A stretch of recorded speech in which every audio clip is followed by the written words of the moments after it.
नमस्कार प्रिय विद्यार्थियों, आप सभी का स्वागत है आपके अपने YouTube channel technical voice mixer में। तो विद्यार्थियों, जैसा कि आप सभी को पता ही है, हमने एक टेक्निकल हेल्पर के लिए एक अच्छा सा बैच, विजयरथ बैच जो स्टार्ट किया है, उसकी एक क्लास हम पहले ही कंटिन्यू कर चुके हैं और एक आज दूसरी क्लास को लेके मैं आपके सामने प्रेजेंट हूँ भाई। ठीक है, तो उस क्लास को हम कंटिन्यू करेंगे। तब से पहले मैं एक बार बोर्ड विजिबल कर लेता हूँ भाई। कहाँ तक हमारा बोर्ड विजिबल है? यहाँ तक बोर्ड विजिबल है। उसके बाद हमारा बोर्ड यहाँ तक विजिबल है भाई। यहाँ तक बोर्ड विजिबल है और यहाँ तक बोर्ड हमारा विजिबल है। ठीक है, तो चलिए साथियों, आप सभी का स्वागत है आपके अपने YouTube channel by Sunil sir में। मैं सुनील कुमार, इलेक्ट्रिकल डिपार्टमेंट से। तो प्रिय विद्यार्थियों, आप सभी जुड़े हैं इलेक्ट्रिकल से, तो आप सभी के लिए एक अच्छी न्यूज जो थोड़े दिन पहले ही राजस्थान सरकार की तरफ से आई है आप सभी के लिए। तो उसमें आप जैसे सभी को पता चल ही चुका होगा कि आप टेक्निकल हेल्पर की जो पोस्ट है उस पर अच्छे से कार्यरत हो सकते हैं, या आपको एक अच्छा सुनहरा अवसर टेक्निकल हेल्पर की पोस्ट दे सकती है, जिससे आप अपनी जिंदगी और एक अपनी लाइफ को एक अच्छी अचीवमेंट प्राप्त कर सकते हैं। उसी कड़ी में मैं आप सभी का साथ दूंगा और उसी कड़ी को हम आगे उस मुकाम तक कैसे पहुंच सकते हैं, तो मैं उसमें आपका सहयोग करूंगा भाई।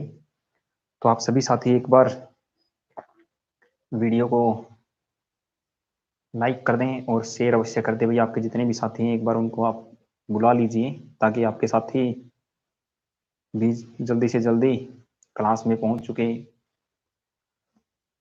एक बार मैं देख लेता हूं भाई ऑडियो वीडियो अच्छे से विजिबल है या नहीं। ठीक है, तो जितने भी साथी हैं वो एक बार क्लास को शेयर अवश्य कर दें। अगर ऑडियो वीडियो अच्छी है तो एक बार कमेंट करके भी अवश्य बताएं भाई सभी साथी। ठीक है, ऑडियो वीडियो में किसी प्रकार की परेशानी का सामना अगर करना पड़ रहा है आपको, तो एक बार कमेंट करके बताएं।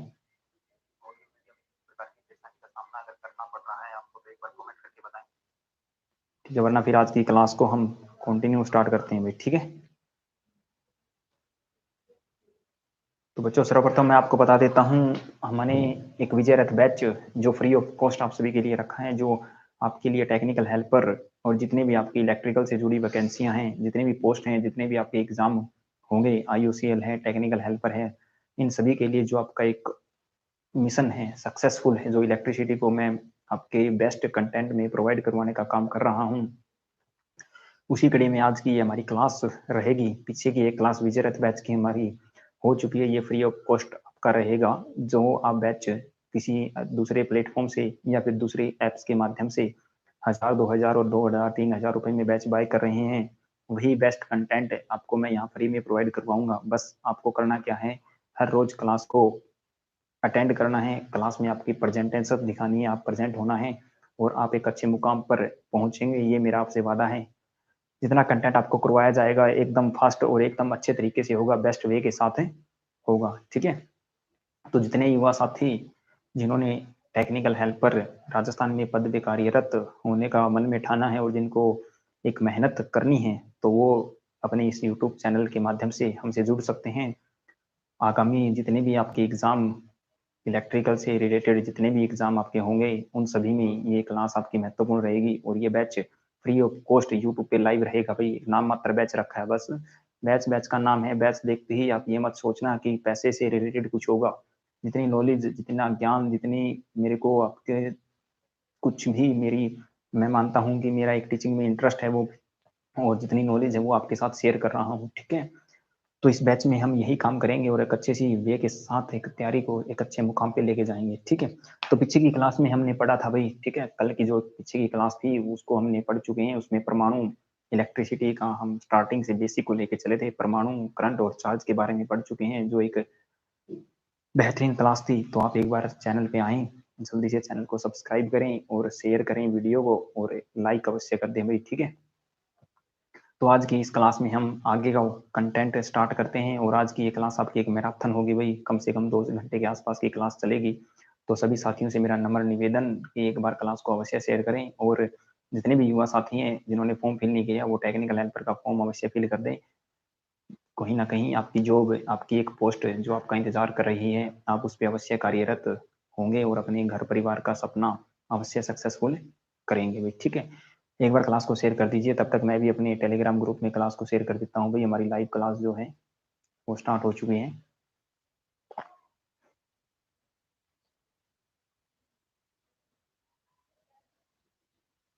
तो एक बार सेशन को शेयर करने का काम करेंगे भाई सभी बच्चे, अपने टेलीग्राम ग्रुप या फिर व्हाट्सएप ग्रुप, जैसे भी आपको अच्छा लगता है आप अपने साथियों को अपनी क्लास में बुला सकते हैं भाई उसी माध्यम से।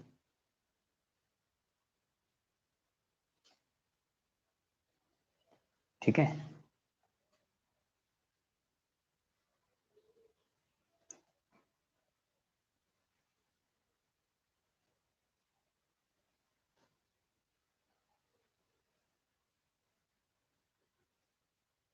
चलिए भाई। बोर्ड मेरे ख्याल से सभी को विजिबल होगा अच्छे तरीके से, इसमें किसी को कोई परेशानी नहीं होगी। अगर बोर्ड अच्छे से विजिबल है तो एक बार कमेंट करके अवश्य बताएं भाई, बोर्ड अच्छे से विजिबल है कि नहीं। उसके बाद फिर हम क्लास का जो वे है उसको अच्छे से कंटेंट, बेहतरीन कंटेंट के साथ क्लास को शुरुआत करते हैं और एक बेस्ट वे के साथ इस क्लास का आगाज। चलिए प्यारे विद्यार्थियों, ठीक है, बातें हो चुकी हैं और आज की क्लास को हम स्टार्ट करते हैं। तो पिछली क्लास में जो हमने पढ़ा था वो मैं आपको बता देता हूँ थोड़ा रफली, कि हम क्या क्या डिस्कस कर चुके हैं और क्या क्या पढ़ चुके हैं। ठीक है, एक सेकंड रुकना भाई।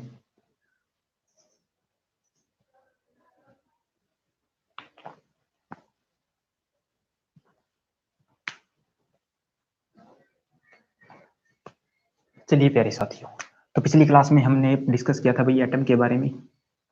एटम आप सभी जानते हो क्या होता है, परमाणु। परमाणु के बारे में हम डिस्कस कर चुके हैं, बिल्कुल बारीकी से हमने इस चीज के बारे में जाना था। ठीक है, परमाणु में हमने प्रोटॉन, न्यूट्रॉन, इलेक्ट्रॉन और नाभिक, इस सभी के बारे में गहन से जानकारी की थी और इसके खोजकर्ता के बारे में हमने डिस्कस किया था कि प्रोटॉन, न्यूट्रॉन और इलेक्ट्रॉन और नाभिक की खोज किसने की। उसके बाद हमने इसके द्रव्यमानों के बारे में जाना था, चार्ज के बारे में जाना था। ठीक है, चार्ज की मैंने आपके आगे भी पूरी डिटेल से आपको बताया था। उसके बाद हमने क्या जाना था भाई, करंट के बारे में अच्छे से डिस्कस किया था। करंट जो आप सभी को पता ही है कैसे फॉलो करता है, करंट के बारे में जाना था। ठीक है, चार्ज के बारे में जाना था। ठीक है, तो यहीं तक हमारी चीजें कवर हो पाई थी। एक लेंथी क्लास जो हुई थी, क्योंकि बेस बनाना मजबूत है, बेस बनाना ही जरूरी होता है, तो वो बेस हमने यहीं से बना के स्टार्ट किया था। ठीक है, तो अब चलो आज हम डिस्कस करते हैं पोटेंशियल या फिर वोल्टेज से लेके उसके बाद की चीजों को बिल्कुल आराम से और बिल्कुल बेस्ट वे कंटेंट के साथ सीखेंगे कि कहाँ से क्वेश्चन पूछे जाते हैं और कैसे क्वेश्चन पूछे जाते हैं। वही चीजें हम आज यहाँ डिस्कस करेंगे भाई। ठीक है, तो आज हम डिस्कस करते हैं भाई, हमारा जो टॉपिक है वो है वोल्टेज। क्या रहेगा यहाँ पर, विजिबल है ना अच्छे से, यहाँ भाई विजिबल है। यहाँ पे हम डिस्कस करेंगे भाई वोल्टेज के ऊपर।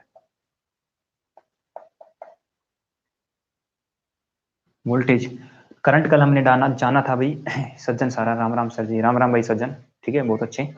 तो आज हम डिस्कस करते हैं वोल्टेज के ऊपर। ठीक है, वोल्टेज हमारा क्या होता है, आज इसको बिल्कुल गहराई से जानेंगे और कैसे ये वर्क करता है, किस प्रकार इसको हम आगे कंटिन्यू चीजों को पढ़ेंगे, तो रिलेट करते हुए चीजों को चलना है। तो कल हमने डिस्कस किया था करंट के ऊपर और जिसमें हमने डिस्कस किया था आवेश, चार्ज के ऊपर। ठीक है, मतलब आवेशों के प्रवाह होने की दर, जिसको हमने करंट बोला था। और आज हम डिस्कस करते हैं भाई किसी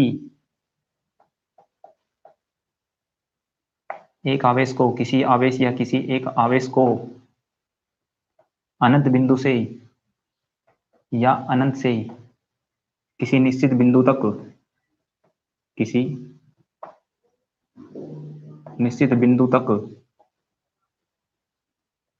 लाने में किया गया कार्य, किसी चार्ज को या किसी आवेश को अनंत बिंदु से किसी निश्चित बिंदु तक लाने में किया गया कार्य आपका क्या कहलाता है, वोल्टेज कहलाती है भाई।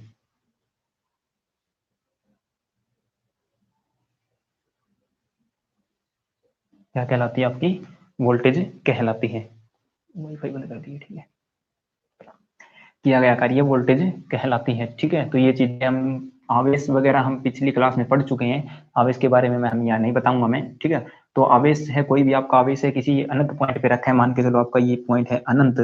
ये कैसा पॉइंट आपका अनंत पॉइंट है, और यहाँ पे आपको वर्क करवाना है इसको, ठीक है। तो यहाँ तक आप क्या लाओगे भाई, कोई आवेश लेके आएंगे, ठीक है। अब जब आवेश लेके आओगे तो इसके अंदर कुछ ना कुछ आपकी ऊर्जा व्यय होगी, और इस ऊर्जा व्यय होगी तो हम इसे क्या बोलते हैं, कार्य बोलते हैं। भाई आपने कुछ क्या किया, कार्य किया, ठीक है। क्या किया, कार्य किया। तो कार्य को किससे डिनोट करते हैं, डब्ल्यू से, ठीक है। और किसको लेके आए थे, चार्ज को। चार्ज को किससे डिनोट करते हैं, क्यू से भाई, ठीक है।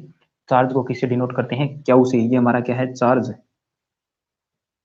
और ये हमारा क्या, वर्क डन, किया गया कार्य। वर्क डन होता है भाई किया गया कार्य, वर्क डन होता है किया गया कार्य। ये हमारा क्या है, चार्ज है। अब आप बोलोगे भाई वोल्टेज क्या होगी, तो हमारा V बराबर होगा डब्ल्यू अपॉन क्या, क्योंकि हमने कार्य किया किसको लाने में, चार्ज को लाने में। तो V बराबर होगा डब्ल्यू अपॉन क्या, V बराबर डब्ल्यू अपॉन क्या, कार्य अपॉन चार्ज, कार्य अपॉन चार्ज। चार्ज को ही आवेश बोलते हैं भाई, ठीक है। चार्ज को ही आवेश बोला जाता है, साथ के साथ चीजें लिखेंगे, चार्ज को ही आवेश बोला जाता है, ठीक है। अब यहीं से हम इसकी यूनिट बना देते हैं, यहां तक आपको विजिबल है। कार्य की इकाई होती है भाई जूल, और चार्ज की इकाई होती है कूलम या कूलाम, जो हम कल डिस्कस करे थे अच्छी प्रकार से, बहुत अच्छे से हमने इसको जाना था, पढ़ा था कि कैसे कूलाम बना आपका, ठीक है, ठीक है ना। तो जूल पर कूलाम, ठीक है, जूल पर कूलाम, ठीक है। अब यहां से आप बोल सकते हो भाई वोल्टेज की इकाई क्या होती है, जूल पर कूलाम होती है, जूल पर कूलाम किसकी इकाई होती है, वोल्ट की इकाई होती है। लेकिन ये एसआई सिस्टम की इकाई ये नहीं है, ठीक है। कल हमने दो चीज मैंने आपको बताई थी कि हमारा करंट होता है, करंट की भी एक ऐसा इकाई होती है, जो हमने दूसरी पढ़ी थी, वो आप जो नॉर्मल यूज करते हो वो पढ़ी थी भाई, ठीक है। गबेक्सी एक्सुम के वॉम रीड एक बार अच्छे से कमेंट करें भैया आप, जो भी सेकंड बच्चे ने कमेंट किया है, तो एक बार अच्छे से कमेंट करें, ठीक है। तो हमने वोल्टेज को पढ़ा था भाई, जूल पर कूलाम इसकी इकाई है। अब मैं बताता हूँ आपको एसआई सिस्टम इकाई बताएं आपकी क्या होती है भाई इसकी, एसआई सिस्टम में इकाई बताएं। एसआई सिस्टम में इकाई होती है भाई इसकी वोल्ट, क्या होती है, वोल्ट। एसआई सिस्टम में इसकी इकाई वोल्ट होती है, जिसको हम, जिस वोल्ट को किसके द्वारा दर्शाते हैं, वी के द्वारा दर्शाते हैं, वी ओ एल टी लिखा जाता है, और वी से प्रदर्शित करते हैं, ठीक है। वोल्ट को वी से प्रदर्शित करते हैं, और वोल्टेज को भी वी से प्रदर्शित करते हैं, V O L T A G E voltage लिखा जाता है। ये हमारा क्या होता है, वोल्टेज, ठीक है। वोल्टेज इकाई क्या होती है, वोल्ट, वोल्ट को वी से प्रदर्शित करते हैं, ठीक है। तो ये था हमारा वोल्टेज। किसी एक आवेश को अनंत से किसी निश्चित बिंदु तक लाने में किया गया कार्य। सुरेश, रोहिला कुमार, राम राम सर जी, राम राम भाई, राम राम, ठीक है। बहुत अच्छे। एक बार जितने भी बच्चे जुड़े हैं, एक बार सेशन को शेयर कर दें, आपकी ये टेक्निकल हेल्पर के लिए बेस्ट क्लास बेस्ट वे में चलेगी। तो सभी जल्दी से अपने साथियों को एक बार लेके आए, और अच्छे से इन चीजों को नोट करते रहें, ठीक है। साथ के साथ हमारे टेलीग्राम ग्रुप को भी ज्वाइन करें भाई, ठीक है। यहाँ पे मैं लिख देता हूँ टेलीग्राम ग्रुप, जिसमें आपको स्टडी मटेरियल मिलता रहेगा भाई, ठीक है। टेलीग्राम ग्रुप ज्वाइन करें भाई, ठीक है। डिस्क्रिप्शन में लिंक दिया गया है टेलीग्राम ग्रुप का, उसे आप ज्वाइन कर सकते हो। डिस्क्रिप्शन में लिंक दिया गया है, तो वहां से आप इसे ज्वाइन करें अच्छे से, ठीक है। वहां पे मैं हर रोज या फिर जैसे ही हमारा चैप्टर खत्म होता है, उसकी नोट्स की पीडीएफ आपको प्रोवाइड करवाने का काम करूंगा भाई, ठीक है। तो ये था हमारा भाई, क्या था, वोल्ट, वर्क डन अपॉन क्या, जूल पर कूलाम। एसआई सिस्टम इसकी इकाई क्या होती है, वोल्ट होती है, ठीक है। चलिए बच्चों, इसके बाद थोड़ा सा और डिस्कस करते हैं वोल्ट के ऊपर ही।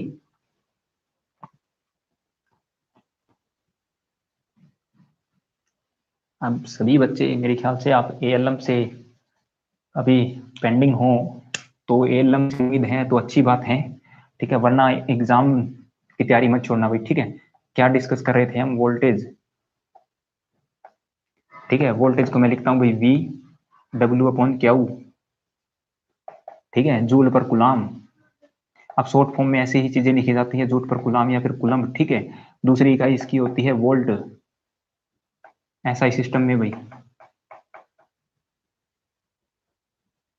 एसआई सिस्टम में इसकी जूल पर वोल्ट इकाई होती है। और एसआई सिस्टम को क्या बोला जाता है, स्टैंडर्ड इंटरनेशनल,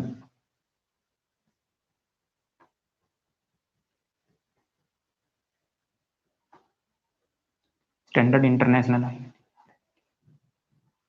स्टैंडर्ड इंटरनेशनल, ठीक है। स्टैंडर्ड इंटरनेशनल सिस्टम में इसकी इकाई ये है भाई, कर दिया जी श्री, शेयर टेलीग्राम पर मैंने भी। हाँ भाई ठीक है भाई सुरेंद्र कुमार, आपका बहुत बहुत आभार व्यक्त करता हूँ मैं। ऐसी चीजें अगर ऐसा ही सहयोग आपका बना रहा तो हम एक दिन बहुत ऊंचाइयों पे होंगे।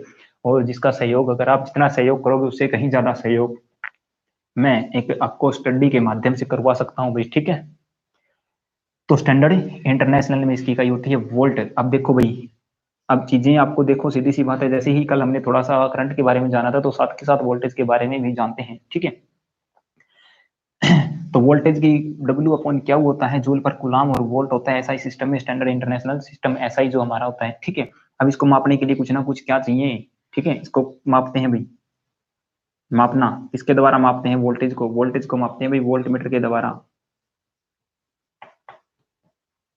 वोल्ट मीटर के द्वारा, ठीक है। वोल्टेज को किसके द्वारा मापा जाता है, वोल्ट मीटर के द्वारा। और ये आपका जो विजय रथ बैच है वो फ्री ऑफ कॉस्ट यूट्यूब पे विद्यमान रहेगा। हमारी इस चैनल के प्लेलिस्ट में आप जाएंगे, विजय रथ बैच को सर्च करेंगे, आज की ये दूसरी क्लास ऐसे ही नए अंदाज के साथ हर रोज आपकी ये क्लास मिलती रहेगी, ठीक है। वोल्ट मीटर के द्वारा क्या करते हैं भाई, इसको वोल्टेज को मापा जाता है वोल्ट मीटर के द्वारा। अब वोल्ट मीटर से भी आपको एक दो क्वेश्चन बता देता हूँ भाई, ठीक है, जो कई बार पूछ लिए जाते हैं। बाद में दोबारा चीजें होंगी तो हम चीजों को पढ़ेंगे। वोल्ट मीटर हमेशा, ठीक है, हमेशा लोड के समानांतर क्रम में जोड़ा जाता है भाई, समानांतर क्रम में जोड़ा जाता है। वोल्ट मीटर हमेशा लोड के समानांतर क्रम में जोड़ा जाता है। अगर आपसे कोई पूछ ले कि वोल्ट मीटर का कनेक्शन किस प्रकार किए जाते हैं, तो लोड के साथ समानांतर क्रम में जोड़े जाते हैं। समानांतर क्रम में आप बोल सकते हो भाई पैरेलल कनेक्शन,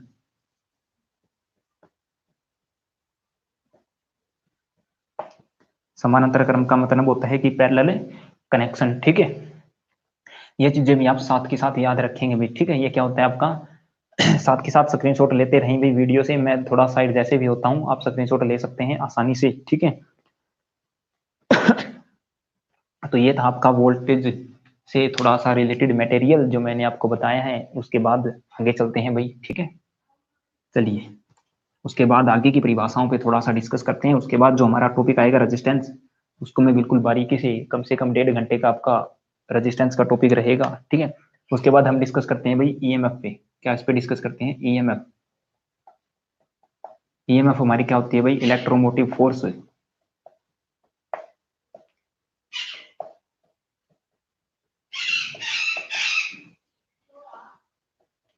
इलेक्ट्रोमोटिव फोर्स जिसे आप क्या बोलते हो, विद्युत वाहक बल, ठीक है। जिसे क्या बोला जाता है भाई, विद्युत वाहक बल।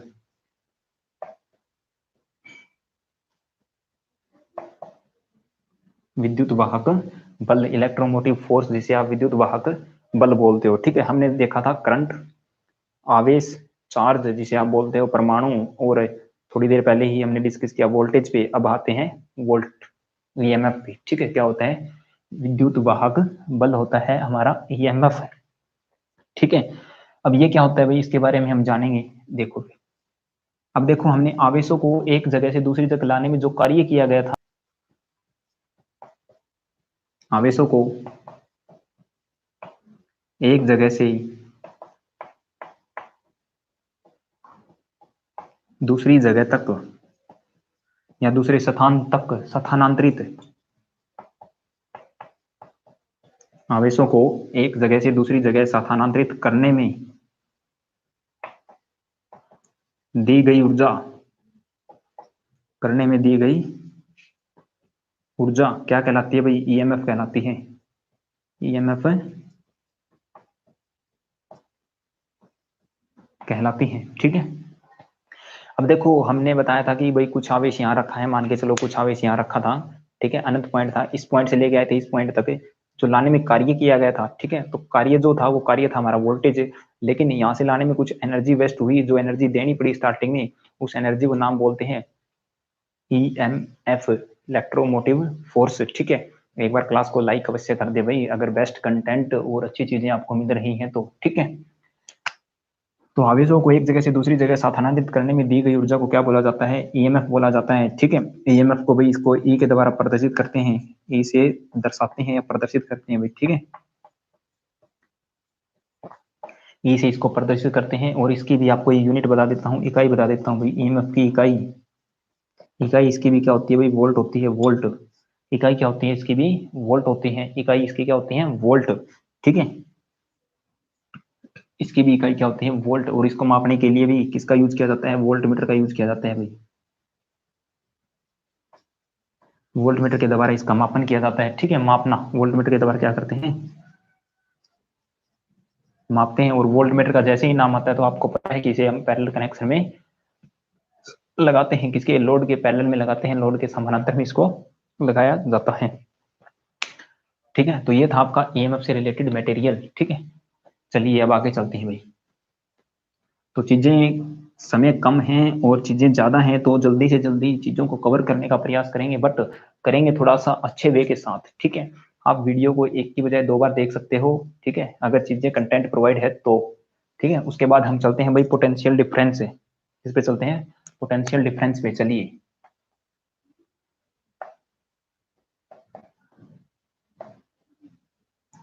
पोटेंशियल डिफरेंस, जिसे आप बोलते हो विभवांतर। क्या बोलते हो भाई, विभवांतर।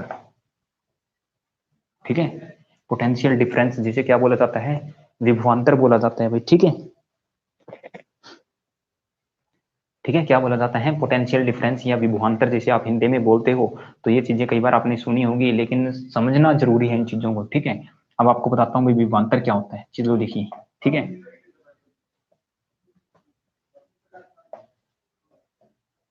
लोड के दोनों,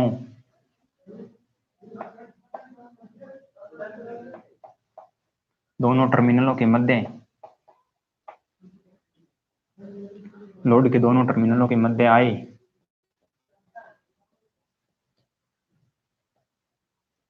वोल्टेज के अंतर को वोल्टेज डिफरेंस, पोटेंशियल डिफरेंस भाई, पीडी, पोटेंशियल डिफरेंस कहा जाता है। ठीक है, क्या कहा जाता है, मान के चलो लोड के दोनों टर्मिनलों के मध्य जो भी अंतर आता है, लोड के 2 टर्मिनल होते हैं, आपको पता है। जैसे मैं आपको बताता हूँ भाई, आपका फर्स्ट टर्मिनल ये है, सेकंड ये है, ये दोनों टर्मिनल किसी प्रतिरोध के माध्यम से जुड़े हैं। ठीक है, ये प्रतिरोध का सिंबल होता है, ये आपका ए पॉइंट है और ये बी पॉइंट है। आपसे यहां से पूछा जाता है potential difference V A B पूछा जाता है भाई। ठीक है, वी ए बी पूछा जाता है। ऐसी चीजें पूछी जाती हैं आपसे काफी टाइम और काफी बार, ऐसे क्वेश्चंस आपके एग्जाम में देखने को मिलते हैं। ठीक है, ठीक है ना। वोल्ट क्या बोला जाता है भाई, पीडी कहा जाता है, पोटेंशियल डिफरेंस। अब यहाँ पे आप क्या लिखोगे, पीडी, पीडी क्या होगा भाई, वी ए बी बराबर होगा, इसे ही मैं वी ए बी को बोल देता हूँ पीडी, पोटेंशियल डिफरेंस तो हमारा यही होगा ना। तो वी ए बी बराबर होगा भाई V A minus V B. ठीक है, वी ए यहाँ पे कुछ वोल्टेज और यहाँ पे कुछ वोल्टेज, जो दो इन दोनों के बीच का दोनों का अंतर है, वो गैप है, वही हमारा क्या होगा, वोल्टेज डिफरेंस होगा, पोटेंशियल डिफरेंस होगा। ठीक है, पोटेंशियल डिफरेंस होगा। इसको भी भाई आपको किसके द्वारा मापा जाता है, इसको वोल्टमीटर के द्वारा मापा जाता है, वोल्टमीटर से मापते हैं। ठीक है, ये चीजें आपने पढ़ी होगी, इसको किसके द्वारा मापते हैं, वोल्टमीटर से मापते हैं। ठीक है, तो ये था आपका पोटेंशियल डिफरेंस। ठीक है, पता चला आपको चीजें, क्या वो दोनों के बीच में जितना अंतर है, यहाँ पे कुछ है, यहाँ पे कुछ है, तो वो आपका क्या होगा भाई, वोल्टेज डिफरेंस होगा। ठीक है, क्या होगा भाई, वोल्टेज डिफरेंस होगा। चलिए, ठीक है, उसके बाद हम पढ़ते हैं आगे की चीजें, उसके बाद हम आगे की चीजें करते हैं। वोल्टेज डिफरेंस हम पढ़ चुके हैं, अब हम पढ़ते हैं वोल्टेज ड्रॉप, वोल्टेज ड्रॉप। अब हम पढ़ते हैं भाई वोल्टेज ड्रॉप, कि वोल्टेज ड्रॉप कैसे होती है।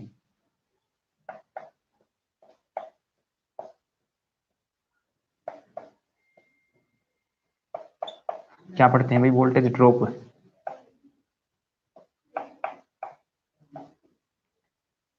ठीक है, वोल्टेज ड्रॉप। ठीक है, जो ड्रॉप हुई वोल्टेज क्या होती है, जैसे आपने किसी सर्किट में सप्लाई दी, या फिर आपने प्रतिरोध लगा रखा है, या इंडक्टर लगाया, कैपेसिटर लगाया, एक साइड से कुछ सप्लाई दी, जो सप्लाई आपने कुछ दी थी स्टार्टिंग में इनपुट, और आगे सप्लाई आपको और लेके जानी है। मैं आपको एक छोटे से प्रैक्टिकल के माध्यम से चीजें दिखाता हूँ भाई। जैसे ये कुछ है, प्रतिरोध है, मैंने यहाँ से इसको फेज की सप्लाई दी और मैंने ना आगे यहाँ पे एक लैंप लगा दिया भाई, ठीक है, और यहाँ से इसको न्यूट्रल की सप्लाई दी, ठीक है। अब आप क्या होगा, इस लैंप के पास है ना पूरी वोल्टेज नहीं पहुंच पाएगी, मान के चलो यहाँ से मैंने वोल्टेज दी थी 200 वोल्ट। अब हो सकता है यहाँ पे आपने वोल्ट मीटर से मापी भाई चीजें, इसके पैरेलल में चीजें आप माप रहे हो, वोल्ट मीटर लगाया तो इसने रीडिंग दिखाई भाई आपको 80 वोल्ट। अब देखो चीजें मैंने दी थी 200 वोल्ट, यहाँ पे मिली 80 वोल्ट, तो मतलब कुछ ना कुछ तो ड्रॉप हुई है। ड्रॉप का मतलब कुछ ना कुछ जो हमारे काम की नहीं है, लेकिन वो गई कहीं ना कहीं, ठीक है। एक्चुअल हमारी लास्ट पॉइंट में नहीं मिली वो चीजें, और वो चीज कहीं ना कहीं गायब होगी। तो गायब कहाँ हुई भाई, वो चीजें यहाँ गायब हुई है। कितनी होगी, 120 वोल्ट, ठीक है। तो ये होती है वोल्टेज ड्रॉप करना, इसी को हम क्या बोलते हैं, वोल्टेज ड्रॉप करना बोलते हैं भाई। चीजें आसानी से समझ आ रही हैं अच्छे से, इसे ही बोला जाता है वोल्टेज को ड्रॉप करना, ठीक है। ठीक है, इसे क्या बोला जाता है, वोल्टेज को ड्रॉप करना, यही होती है हमारी वोल्टेज ड्रॉप, ठीक। तो चलिए मैं आपको परिभाषा लिखा देता हूँ भाई। यह जो है ना वोल्टेज ड्रॉप, यह हमारे तीनों सर्किटों में होती है भाई, ठीक है। कहाँ कहाँ होती है, यह हमारे तीनों सर्किटों में होती है, मतलब एसी में आर, एल और सी तीनों में वोल्टेज ड्रॉप होती है, ठीक है। इसी प्रकार जैसे एक बार यहाँ पे आर लगाया, दूसरी बात आर का मतलब प्रतिरोध होता है, ठीक है। मैं लिख देता हूँ भाई, आर हमारा क्या है, रेजिस्टेंस है। एल हमारा क्या है, इंडक्टर होता है भाई। और सी हमारा होता है कैपेसिटर। तो इन तीनों की वजह से क्या होती है भाई, वोल्टेज ड्रॉप होती है। इन तीनों की वजह से क्या होती है, वोल्टेज ड्रॉप होती है भाई, ठीक है। इन तीनों की वजह से वोल्टेज ड्रॉप होती है, क्योंकि ये कुछ ना कुछ है ना रिकॉर्ड डालते हैं और वोल्टेज को अपने अंदर समा लेते हैं, उसके बाद आगे को वोल्टेज जाने नहीं देते। उसी को ही हम बोलते हैं वोल्टेज ड्रॉप बोलते हैं। और ये ऐसा ही प्रोसीजर आर, एल और सी तीनों में होता है। अब आगे देखिए आर में कैसा होता है, ठीक है। चलिए, इन तीनों में हमारी वोल्टेज ड्रॉप देख चुके हैं, हम पढ़ चुके हैं, तीनों में वोल्टेज ड्रॉप होती है, इसमें कोई शक नहीं, कोई दोहराई नहीं, ठीक है। उसके बाद आर में प्रतिरोध, आर रेजिस्टेंस है और एल इंडक्टर है और सी कैपेसिटर है। आर में जो वोल्टेज ड्रॉप होती है, ठीक है, आर में वोल्टेज ड्रॉप होती है वो किसके कारण होती है भाई, प्रतिरोध के कारण, रेजिस्टेंस या प्रतिरोध के कारण है, ठीक है। प्रतिरोध के कारण अगर वोल्टेज ड्रॉप होगी तो V बराबर होगा भाई, वही वोल्टेज ड्रॉप को V से दर्शाते हैं, ठीक है। इसको V से दर्शाते हैं, यहाँ लिख देता हूँ भाई मैं,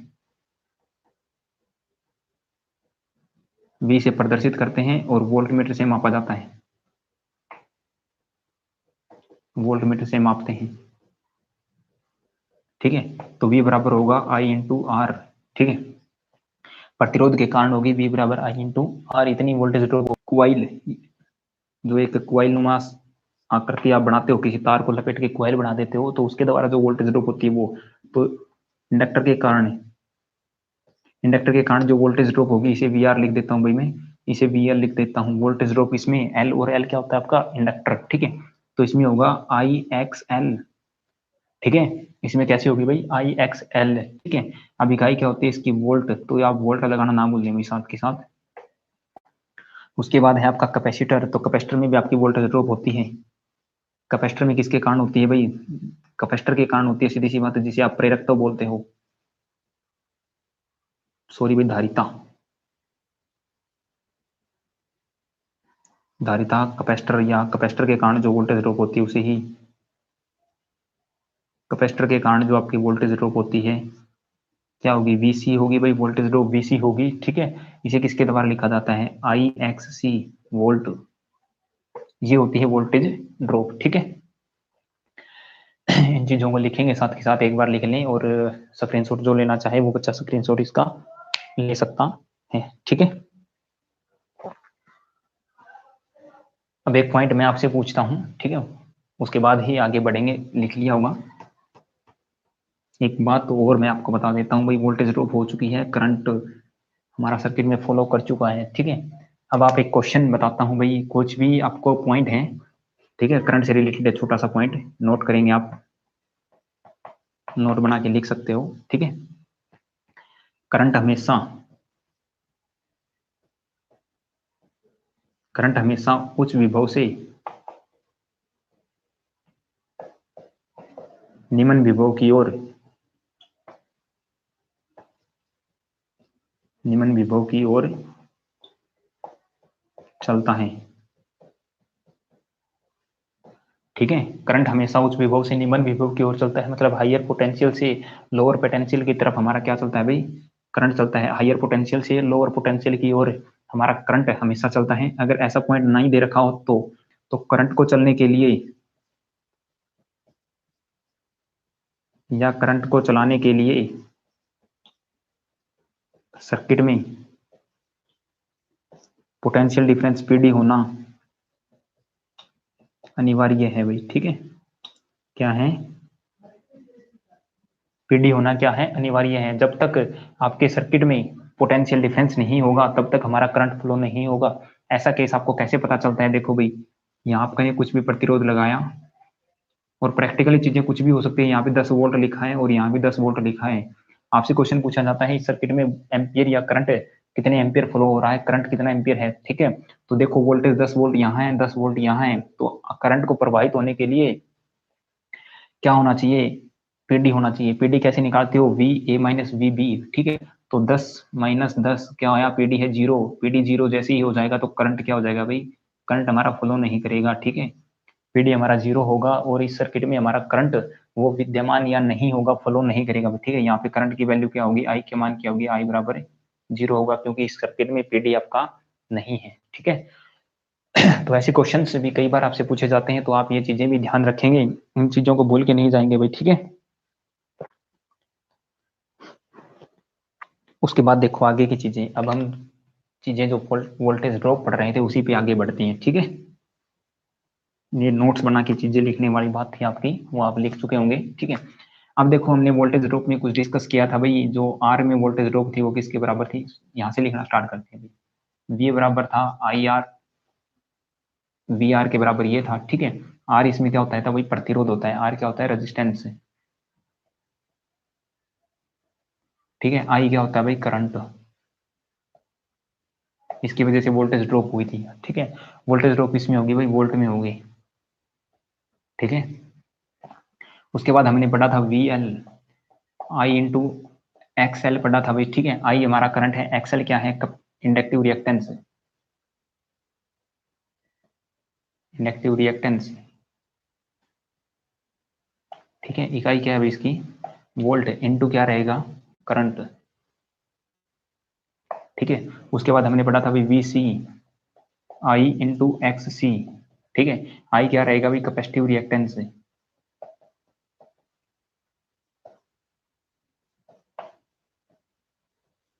इंटू करंट, और इकाई क्या रहेगी भाई, वोल्ट रहेगी। ठीक है, तो ये चीजें हम डिस्कस कर चुके हैं। ठीक है, आशा करता हूँ आप सभी को चीजें समझ आ रही होगी। ठीक है, चीजें अच्छी लगती है, कंटेंट अच्छा लगता है, बेस्ट कंटेंट आपको फ्री में प्रोवाइड करवाने का काम मैं कंटिन्यू कर रहा हूँ। ठीक है, चलिए उसके बाद देखते हैं। अब V बराबर आई आर है, इसमें तो कोई दिक्कत है नहीं, क्योंकि R प्रतिरोध एक फिक्स वैल्यू होती है, आप कैलकुलेट करके निकाल सकते हो। लेकिन जैसे ही वैल्यू आती है XL, अब यहाँ पे मान निकालना होता है XL का। XL की वैल्यू बता देता हूँ भाई मैं, क्या होती है, कैसे होती है। ठीक है, XL आपका क्या होता है और XC आपका क्या होता है, उन चीजों पे अब जानकारी करेंगे। XL आपका होता है जैसा कि हमारा प्रतिरोध है। ठीक है, प्रतिरोध होता है, तो प्रतिरोध एक रेजिस्टेंस होता है, किसी पदार्थ का एक ऐसा गुण है जिसके कारण वो किसी करंट के रास्ते में बाधा उत्पन्न करे, उस गुण को क्या बोला जाता है, प्रतिरोध बोला जाता है। ठीक है, उसी प्रकार जैसे ही आपकी कोई क्वाइल है, ठीक है, आप किसी वायर है, वायर को एक लेते हो, मान के चलो वायर लिया आपने, इसके ऊपर लपेट दी अच्छे से, इसके ऊपर लपेट देते हो, और एक जैसे ही उसको उतारते हो वापस एक वो क्वाइल बन जाती है, एक स्प्रिंग नुमा संरचना, एक लंबी संरचना, एक क्वाइल बन जाती है। अब जब उसके अंदर से आप करंट को प्रवाहित करवाते हो तो कुछ ना कुछ करंट के रास्ते में बाधा या एक ब्रेकर का काम जो करती है, वो जो गुण आया वो कुछ कहाँ से आया, उसी को हम XL बोलते हैं, इंडक्टिव रिएक्टेंस बोलते हैं। ठीक है, तो क्वाइल के द्वारा जितना अवरोध करंट के रास्ते में डाला जाता है उसे ही हम क्या बोलते हैं, इंडक्टिव रिएक्टेंस बोला जाता है। उसी प्रकार कैपेसिटर के केस में भी ऐसा ही होता है कि कैपेसिटर के द्वारा जितनी रुकावट, जितनी परेशानी, जितनी बाधा या जितने ब्रेकर का कार्य कैपेसिटर करता है, कैपेसिटर के द्वारा किया जाता है करंट के रास्ते में, तो उसे ही हम क्या बोलते हैं, कैपेसिटिव रिएक्टेंस बोलते हैं। तो इन चीजों को आगे आप कैसे निकालेंगे धीरे धीरे, इसका फॉर्मूला क्या है, इसके मेथड क्या है, उन चीजों को हम जस्ट जानेंगे। तो इसके लिए एक बार जल्दी से क्लास को शेयर कर दें और चैनल को अच्छे से सब्सक्राइब करें। ठीक है, लेटेस्ट नोटिफिकेशन और लेटेस्ट कंटेंट और बेस्ट कंटेंट के प्राप्त करने के लिए जुड़े रहें हमसे लगातार, और हर रोज बेस्ट क्लास के साथ हम मिलते रहेंगे आपके साथ। ठीक है, तो चलिए, एक्सएल क्या होता है भाई? इंडक्टिव रिएक्टेंस होता है। क्या होता है? क्वाइल के द्वारा या क्वाइल का वह गुण, क्वाइल का वह गुण जिसके कारण, किसी क्वाइल का वह गुण जिसके कारण वह करंट के मार्ग में, करंट के मार्ग में बाधा उत्पन्न करे,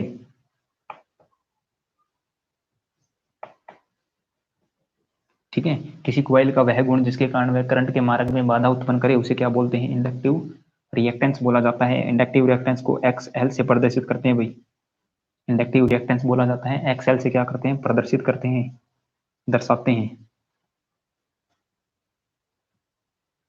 एक्सएल से इसे दर्शाते हैं। ठीक है, इसकी इकाई, इसकी इकाई ओम होती है भाई। क्या होती है? ओम होती है, और ओम का ये सिंबल है। ठीक है, क्या होती है? इसकी इकाई ओम होती है। ठीक है, इसकी इकाई ओम होती है, और एक्सएल की इकाई ओम होती है, और ओम का ये सिंबल है। ये सिंबल किसका है? ओम का है। ठीक है, अब आपको बता देता हूँ, एक्सएल बराबर ओमेगा एल होता है भाई। एक्सएल बराबर ओमेगा एल होता है, एक्सएल बराबर ओमेगा एल। ठीक है, यहाँ पे ये क्या है? ओमेगा। चलो ये लिख देता हूँ भैया अभी, ओमेगा इंटू ये क्या होता है? इंडक्टर। ठीक है, ये एक्सएल इंडक्टिव रिएक्टेंस है, और एल क्या होता है? इंडक्टर होता है भाई। उसका प्रेरक कितना है? और एक होता है प्रेरक तव। ठीक है, एक होता है प्रेरक, एक होता है प्रेरकीय प्रतिघात। ठीक है, एक होता है धारितीय प्रतिघात, और एक होता है प्रेरक प्रतिघात। तो ये इंडक्टर होता है। ठीक है, ओमेगा, ओमेगा किसके बराबर होता है भाई? 2 पाई एफ के बराबर होता है ओमेगा, और एल एल रहेगा भाई। ठीक है, ओमेगा 2 पाई एफ के बराबर होता है, और एल हमारा एल रहेगा। ठीक है, यहाँ तक चीजें विजिबल है ना अच्छे से? ठीक है भाई, विजिबल है। ठीक है, तो आप लिख सकते हो एक्स एल बराबर 2 पाई एफ एल, और क्या होगा भाई? ओम। ये इसकी इकाई होगी भाई। ठीक है, ओम क्या इसकी इकाई है? ओमेगा बराबर एक्स एल बराबर 2 पाई एफ एल, एक्स एल बराबर होता है 2 पाई एफ एल, और एफ एल के ओमेगा इसकी इकाई होगी। ठीक है, उसके बाद देखिए, ओमेगा किसके बराबर है भाई? आपका 2 पाई एफ के बराबर है। ठीक है, एल आपका क्या है? यहाँ इंडक्टर है भाई।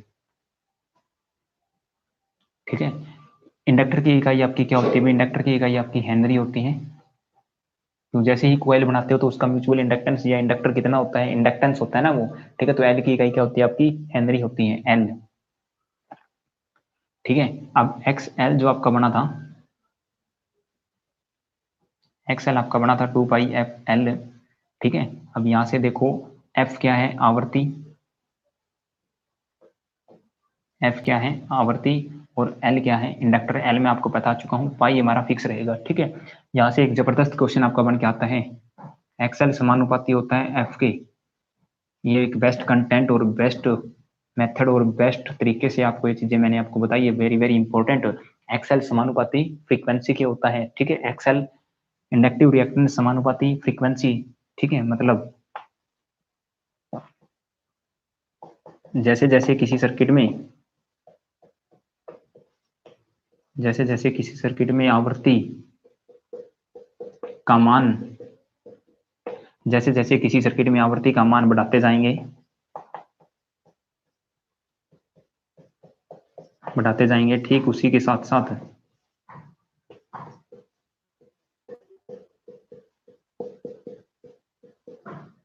ठीक उसी के साथ साथ एक्सएल का मान,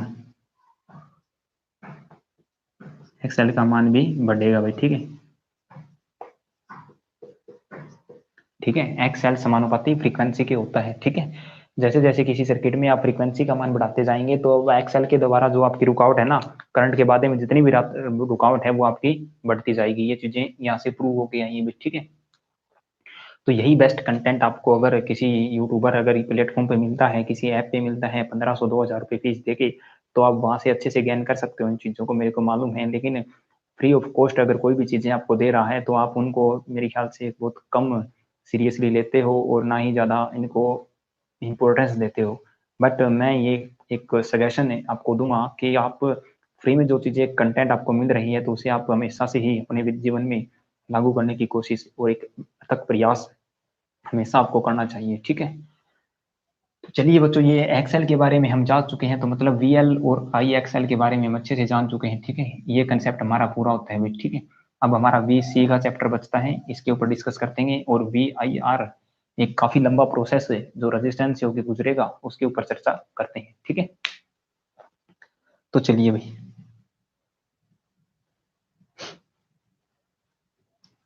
इंडक्टर की इकाई मैंने आपको बता चुका हूँ। इंडक्टर की यूनिट हेनरी, इंडक्टर की यूनिट क्या होती है? हेनरी इकाई होती है भाई इंडक्टर की, ठीक है? ये चीजें आप पढ़ चुके हैं, ठीक है? स्क्रीनशॉट लेना चाहते हैं तो स्क्रीनशॉट ले सकते हैं भैया आप इसकी, ठीक है?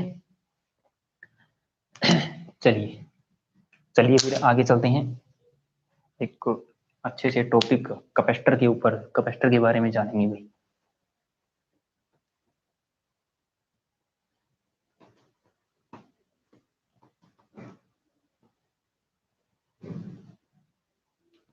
कोई भी पार्ट्स आप स्किप नहीं कर सकते हैं, ठीक है? उसके बाद आपका आया था भाई वी सी आई एक्स सी, ठीक है? उसके बाद ज्यादा नहीं लिखवाऊंगा, दो दो बार चीजें हम नहीं लिखेंगे, ठीक है? करंट और क्या होता है? एक्स सी। अब बात करते हैं भाई एक्स सी क्या होता है, ठीक है? एक्स सी होता है भाई किसी संधारित्र का ऐसा गुण, किसी संधारित्र का ऐसा गुण जिसके कारण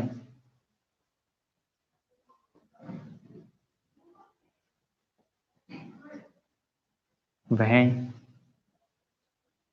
करंट के मार्ग में बाधा उत्पन्न करे,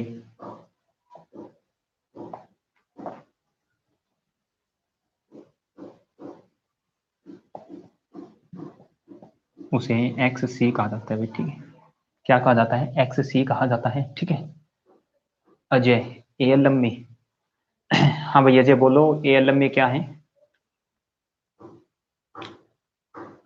एएलएम कट ऑफ बताओ जी। भैया जी शायद मैंने आपको एक बार पहले भी बताया था, एएलएम की कट ऑफ अब जो रहेगी वो रहेगी, क्योंकि प्रोसेस पूरा हो चुका है, डीवी फाइनल हो चुका है, ठीक है? किसी प्रकार की कोई परेशानी किसी भी बच्चे को मेरे हिसाब से नहीं होगी, लेकिन जो कट ऑफ है वो मैं एक बार पहले बता चुका हूँ आपको, ठीक है? कट ऑफ इस बार रहने के चांसेस हैं, ठीक है? तो आप, मैं एक अच्छा सजेशन है आप सभी को यही देता हूँ कि आप जिसने भी एएलएम क्लियर हुआ है, डीवी हो चुका है, आप उसकी उम्मीदें हैं तो उम्मीदें रखनी चाहिए। नाम आ सकता है, नहीं आएगा, वो बात है फाइनल लिस्ट पे, ठीक है? बट इसके साथ पैरेलल में आप एक और चीज को साथ में लेके चलें, खुदा ने खास्ता कुछ एएलएम की तरफ से अगर अच्छी खबर नहीं आती है तो दूसरा ट्रैक, दूसरा मार्ग आपका एक अच्छा होना चाहिए। इसमें मैं आप 55 राजस्थान कोई चांस है कि 55 राजस्थान से हो भैया आप, और 55 नंबर आपके बनते हैं, तो भैया आप अच्छी होड़ में हो। हाँ भाई, राजस्थान के लिए मैं आपको बता रहा हूँ, आप टेक्निकल हेल्पर की वैकेंसी है जो आपके राजस्थान की ही है, तो वहाँ पे आप अच्छा कंटेंट प्रोवाइड करते हो राजस्थान में, और चीज़ें अच्छी हैं टेक्निकल से, बार बार क्वेश्चन टेक्निकल के ही आपके टेक्निकल हेल्पर में पूछे जाते हैं, तो उसको मजबूत करके आप, वो भी एक अच्छा पोस्ट है, उस पर भी कार्यरत आसानी से हो सकते हैं, ठीक है? तो उसकी भी तैयारी जबरदस्त तरीके से करते रहें, ठीक है ना? एएलएम की कट ऑफ आपकी 55 पे उम्मीदें काफी हैं भाई, ठीक है? अब वो हमारे और कुछ है भी नहीं, उम्मीदें ही बाकी हैं, बाकी एचएसएससी का खेल कुछ भी नहीं, किसी को अभी तक समझ नहीं आया है और ना ही आएगा, ठीक है? तो अब बेस्ट कंटेंट के साथ आप तैयारी करते रहें भाई, ठीक है? चलिए, किसी संधारित्र का ऐसा गुण जिसके कारण वह करंट के मार्ग में बाधा उत्पन्न करे उसे एक्स सी बोलते हैं, और एक्स सी कैसे निकाला जाता है वो मैं आपको बताता हूँ भाई। एक्स सी बराबर होता है ओमेगा, सॉरी भाई, 1/ओमेगा सी, 1/ओमेगा सी ओम होता है, ठीक है? एक्स एल और एक्स सी दोनों की इकाई क्या रहेगी? डिप्लोमा वाले बाहर होंगे क्या भाई? यही तो मैं आपको बता रहा हूँ, एचएसएससी का अभी तक कोई खेल समझ नहीं आया है, डिप्लोमा इंक्लूड होंगे या नहीं होंगे, ठीक है? वो बाद की बातें, इसके लिए मैं आज शाम को लाइव आता हूँ भाई, सभी से डिस्कस करेंगे, ठीक है? एचएसएससी एएलएम पर लाइव डिस्कस करेंगे, ठीक है? जो आपके क्वेश्चन है मैं उसके जवाब आपको दूंगा, ठीक है? तो एक बार प्लीज आप क्लास में एएलएम के कमेंट ना करें, स्टडी है तो उसको एक क्लास को एक बेस्ट वे के साथ मैं अच्छी पोजीशन के साथ अच्छा एंडिंग इसका करवाना चाहता हूँ, ठीक है ना? तो शाम को हम लाइव आते हैं भाई, मिलते हैं 7:30 या 8 बजे, ठीक है? जैसे ही मैं स्ट्रीम डालता हूँ स्ट्रीम के अनुसार लाइव आएंगे शाम को 8 बजे। तो 8 बजे सभी बच्चे जुड़ना ना भूलें, एक बार फिर से एएलएम पे लाइव डिस्कशन करेंगे, ठीक है। चलिए, तो एक्स सी बराबर होता है 1/ओमेगा सी, और अब जब थोड़ी देर पहले ही हम पढ़ चुके हैं ओमेगा का मान 2πf होता है और सी का मान सी ही रहेगा। सी क्या है आपका? कैपेसिटर होता है, धारिता होती है, ठीक है। सी क्या है आपका? कैपेसिटर है, कैपेसिटर, ठीक है। और कैपेसिटर की इकाई क्या होती है भाई? सी क्या है आपका? कैपेसिटर है, कैपेसिटर। और कैपेसिटर की यूनिट क्या होती है भाई? फैरेड होती है, यूनिट है फैरेड होती है, ठीक है। कैपेसिटर की यूनिट क्या होती है? फैरेड होती है, ठीक है। तो एक्स सी बराबर 2πfc 1/2πfc, ये चीज आप समझ चुके हैं अच्छे से, ठीक है। अब यहीं से मैं आपको एक्स सी, सॉरी चलो आगे चलते हैं। अब एक्स सी 1/2πfc हम डिस्कस कर चुके हैं, ठीक है। अब देखो जैसे जैसे चीजें कोई डिवाइडेशन में आती हैं, जैसे जैसे चीजें किसी के डिवाइडेशन में आती है, 1 चीजें आई, तो एक्स सी विलोमानुपाती 1/f के होगा भाई, ठीक है। 1/f के होगा। देखो हमारे हाथ में चीजें हैं, f को कम ज्यादा कर सकते हैं भाई हम, ठीक है। तो जैसे जैसे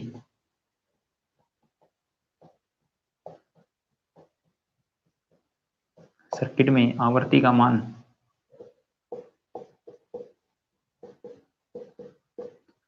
मान बढ़ाएंगे,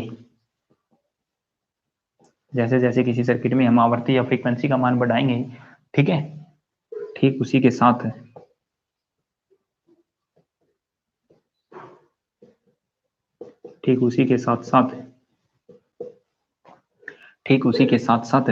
एक्स सी का मान कम होगा भाई, ठीक है।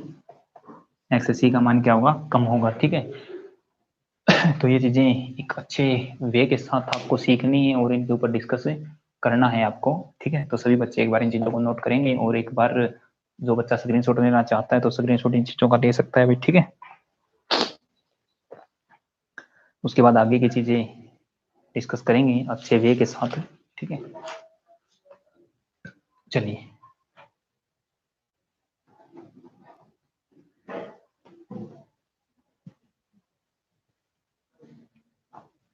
चलिए, तो अब मैं आपसे 2 क्वेश्चन पूछता हूँ भाई। अप्रैल्स कोट यूट्यूब टुडे, ठीक है। तो चलिए भैया आपसे मैं एक क्वेश्चन पूछता हूँ, एक जबरदस्त क्वेश्चन से। किसी मान के चलो आपका ये सर्किट है, इंडक्टर का सर्किट है, ये इंडक्टिव सर्किट आपका, ठीक है। ये सर्किट है ए और बी, ठीक है। एक सर्किट आपका ये है भाई, कैपेसिटर है, ठीक है। अब इसके द्वारा जो रुकावट डाली जाएगी उसे हम क्या बोलते हैं? एक्स एल बोलते हैं, ठीक है। इसके द्वारा जो रुकावट डाली जाती है उसे एक्स सी बोलते हैं, ठीक है। अब आपको बोल दे कि इससे कुछ ना कुछ करंट प्रवाहित हो रहा है भाई, ठीक है। करंट इसमें भी प्रवाहित हो रहा है, ठीक है। अब आपको मैं बोल रहा हूँ इसमें आवृत्ति है ना, आवृत्ति क्या है? 0, और इसमें आवृत्ति क्या है? 0। फ्रीक्वेंसी का मान दोनों में 0 है, तो एक्सएल का मान बताएं और एक्स सी का मान बताएं भी क्या होगा, ठीक है। जबरदस्त क्वेश्चन है, एक बेस्ट क्वेश्चन से। आवर्ती एफ बराबर 0 है इस सर्किट में, एक्सएल का मान बताएं, फ्रीक्वेंसी इसमें भी 0 है, एक्ससी का मान बताएं क्या होगा। जल्दी से इस क्वेश्चन का आंसर देने की कष्ट करेंगे आप सभी बच्चे, ठीक है। तो मैंने अभी आपको बताया था एक्स एल बराबर होता है 2πf एल, और किसी की वैल्यू आपको नहीं रखनी, बस जैसे ही आप एफ की वैल्यू 0 रखते हो तो सारी चीजें गुना में है, तो एक्स एल बराबर क्या होगा भाई? 0 होगा, एक्स एल बराबर 0 होगा, ठीक है। कोई भी प्रतिरोध नहीं होगा, मतलब, ठीक है। एक्स एल बराबर 0 होगा, तो जैसे ही एक्स एल 0 आता है, तो एक्सएल जैसे ही 0 आया भाई, देखो मैंने बता दिया। अब आपसे कोई पूछ सकता है कि सर्किट के अंदर यहाँ पे कुछ ना कुछ करंट होगा, तो आई का मान भी आप बताएं भी क्या होगा, ठीक है। और उसी प्रकार इसमें भी आपका कुछ ना कुछ आई होगा, तो आई का मान आप बताएं क्या होगा, ठीक है। एक्सएल का मान 0 आ चुका है या फिर 0 आ चुका है भाई, ठीक है। आया कैसे वो मैं आपको बता चुका हूँ, अभी थोड़ी देर पहले ही वो चीजें बताई थी। एक्सएल बराबर 2πfl,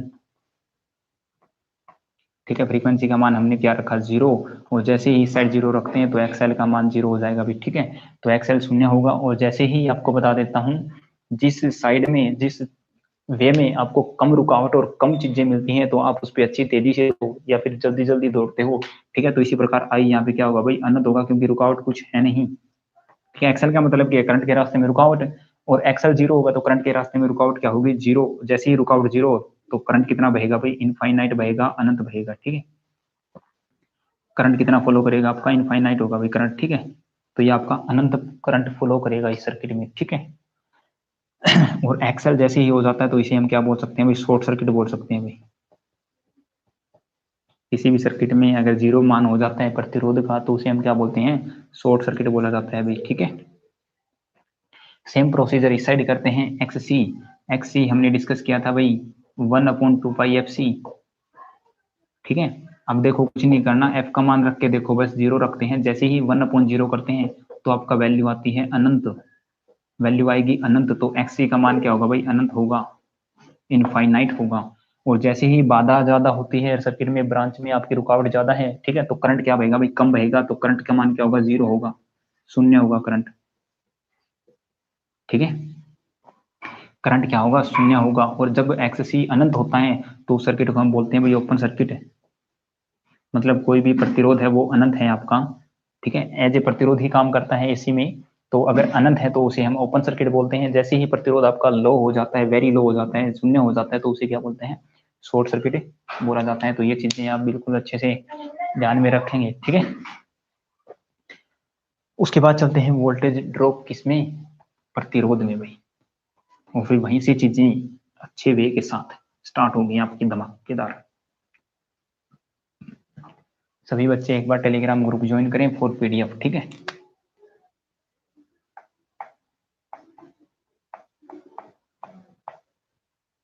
पीडीएफ के लिए आप टेलीग्राम ग्रुप ज्वाइन कर सकते हैं, मैं डिस्क्रिप्शन में इसका लिंक दिया, ठीक है। टेलीग्राम ग्रुप ज्वाइन करें, इसके आगे मैं लिख देता हूँ डिस्क्रिप्शन में लिंक है। डिस्क्रिप्शन में क्या लिखा है, लिंक लिखा गया है भाई, वहां से आप इसको ज्वाइन कर सकते हैं एनी प्रॉब्लम और पीडीएफ के लिए, ठीक है। चलिए भाई, अब हम डिस्कस करते हैं किस पे, हमने डिस्कस किया था यहीं से स्टार्ट करते हैं भाई। V बराबर आई आर पढ़ा था हमने, ठीक है, आई आर ओम, क्योंकि वोल्टेज ड्रॉप की इकाई ओम होती है। वोल्टेज ड्रॉप आपकी जो होगी, सॉरी, V बराबर आई आर नहीं भाई, ये तो वोल्ट में होगी, ठीक है। ये है आपका आई करंट और आर क्या है, प्रतिरोध, ठीक है। आई क्या है यहाँ करंट, इसको चीजों को आसानी से समझना है भाई। यहाँ पे आपका क्या है, करंट गुणा में रेजिस्टेंस है, ठीक है। करंट को आपने पता है सभी को, इकाई क्या होती है, एम्पियर, इकाई क्या होती है, एम्पियर। और इसको एम मीटर के द्वारा मापते हैं भाई, एम मीटर से मापते हैं, ठीक है। ये चीजें अच्छे से समझ आई हैं आप सभी को। ये आपका होता है प्रतिरोध, प्रतिरोध बोलते हैं। आर के द्वारा इसे प्रदर्शित करते हैं भाई, आर के द्वारा क्या करते हैं, प्रदर्शित करते हैं। इकाई क्या इसकी, ओम है, इकाई क्या है, ओम है। और ओम मीटर के द्वारा मापा जाता है, ओम मीटर से मापते हैं, ठीक है।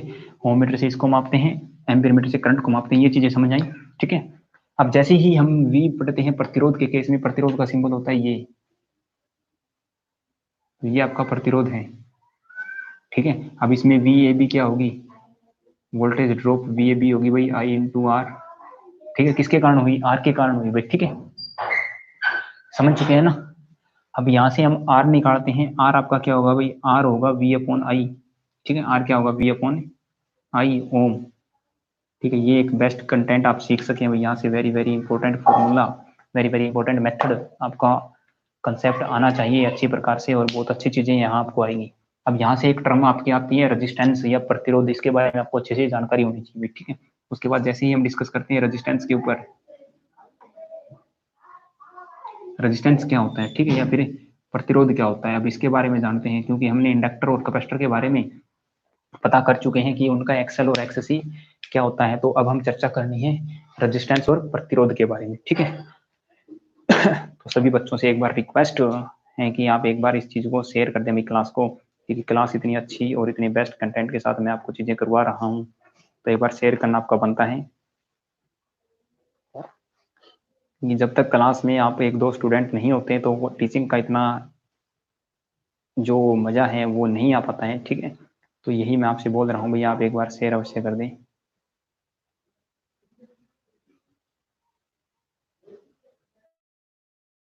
ठीक है, वो टिका हुआ है। यहीं से जड़ें जो है इलेक्ट्रिसिटी की पैदा होती है, और यहीं से ही जड़ें ही आपकी अगर मजबूत होगी तो आप एक बहुत अच्छे वृक्ष के रूप में जनता के सामने या फिर अपने साथियों के सामने पेश हो सकते हो, ठीक है ना।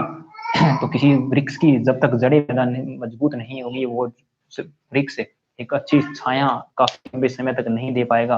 तो अगर अच्छी छाया आपको लंबे समय तक देनी है तो आपकी जड़ें मजबूत होनी चाहिए, और जड़ें यहीं से मजबूत होंगी, ठीक है। तो मैं आपको प्रतिरोध के बारे में बताता हूँ भाई। पहले तो प्रतिरोध किसी पदार्थ का ऐसा गुण है, किसी पदार्थ का एक ऐसा ऐसा गुण है, किसी पदार्थ का ऐसा गुण है,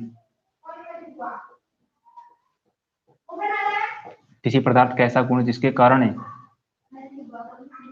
जिसके कारण वह करंट के रास्ते में या करंट के मार्ग में, यहाँ तक चीजें दिखाई दे रही है भाई? हाँ भाई दे रही है, ठीक है। किसी पदार्थ का ऐसा गुण जिसके कारण वह करंट के मार्ग में रुकावट या बाधा उत्पन्न करे, रुकावट बोल सकते हो आप, या बाधा उत्पन्न करे, ठीक है। किसी पदार्थ का ऐसा गुण जिसके कारण वह करंट के मार्ग में बाधा उत्पन्न करे या रुकावट उत्पन्न करे। सीधी सी बात है भाई, करंट को अगर चलना है ना, तो सीधी सी बात है, हमेशा भी कोई भी चीजें हो, हमेशा एक शॉर्ट और एक छोटा रास्ता या फिर बिना रुकावट वाला रास्ता ही चलना पसंद करता है। अगर आपको कहीं ट्रैवलिंग पे जाना है तो आपके एक हाईवे से जाते हो, नेशनल हाईवे से, जिसपे ब्रेकर कम है, अच्छी स्पीड से आप बाइक चला सकते हो, वहां से जाना पसंद करते हो।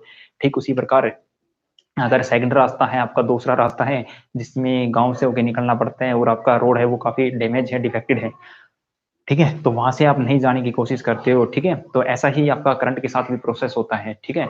तो करंट भी हमेशा एक छोटा सा आसान रास्ता चुनने की कोशिश करता है, ठीक है, लेकिन एक ऐसा रास्ता भी होना चाहिए जिसमें रुकावट कम हो, ठीक है। तो उसी प्रकार जब करंट प्रतिरोध का मान कम होता है तो करंट ज्यादा फ्लो करता है, और प्रतिरोध का मान ज्यादा होता है तो करंट कम फ्लो करता है। अब बातें डिपेंड करती है इस गुण के ऊपर, ठीक है।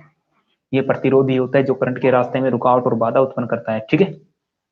किसी पदार्थ का ऐसा गुण जिसके कारण वह मार्ग में बाधा उत्पन्न करे उसे प्रतिरोध कहा जाता है। उसे क्या बोला जाता है? उसे उत्पन्न करे उसे प्रतिरोध बोलते हैं, उसे प्रतिरोध कहते हैं भाई। उस गुण को क्या कहा जाता है? प्रतिरोध कहा जाता है, ठीक है। इसे आर के द्वारा प्रदर्शित करते हैं भाई, आर से दर्शाते हैं, इसे आर से दर्शाते हैं, ठीक है। ओम मीटर से इसे मापते हैं भाई, ओम मीटर से मापते हैं, ठीक है। ओम मीटर से इसे मापते हैं। इसकी इकाई क्या है भाई? इकाई बता देता हूं आपकी, इकाई क्या है? ओम है। इकाई इसकी ओम होती है। ओम मीटर से इसे मापते हैं, आर से इसे दर्शाते हैं, ठीक है। ओम इसका चिन्ह क्या होता है भाई? प्रिंस कम्बोज ओवाच, ये प्रिंस कम्बोज, बहुत बढ़िया भाई, ठीक है। चीजें समझते रहें। ओम, ओम को ये सिंबल होता है भाई, ओम को ऐसे दोबारा दर्शाया जाता है, ठीक है। ओम इसकी इकाई होती है, ओम मीटर के द्वारा मापा जाता है। जैसे ही किसी चीज को, इकाई क्या होती है? किसी चीज को मापने के लिए, जैसे ही आप अपने वजन को मापने के लिए किलोग्राम का प्रयोग करते हो, जब तक कोई आपके पास रेफरेंस नहीं होता तब तक आप चीजें बता नहीं पाते, ठीक है। अगर मैंने बोल दिया भाई ये क्या है, ये है पेन, ठीक है, इसकी कीमत बोलता हूँ मैं 20, अब आपको ये नहीं पता मैं 20 रुपए दे के आया, ठीक है, या फिर 20 चीजें कुछ उसको टॉफी दे के आया, उसके बदले में ये कुछ आई है, ठीक है। जब तक मैं इसके पीछे कुछ एक्स्ट्रा चीजें नहीं लगा देता हूँ, ठीक है, जैसे कि 20 रुपए, तो ये 20 रुपए का आपका मार्कर है, ठीक है। अगर मैंने बोल दिया 25-20 पैसे, तो ये पैसे का हो गया, ठीक है। अगर बोल दिया 200 रुपए, तो 200 रुपए का हो गया, ठीक है। क्योंकि जैसे ही कुछ ना कुछ जिस चीज से, जिससे प्रेजेंटेशन की जाती है या फिर जिसके द्वारा उस चीज को दर्शाया जा सके अच्छी प्रकार से, उसे हम इकाई बोलते हैं, ठीक है।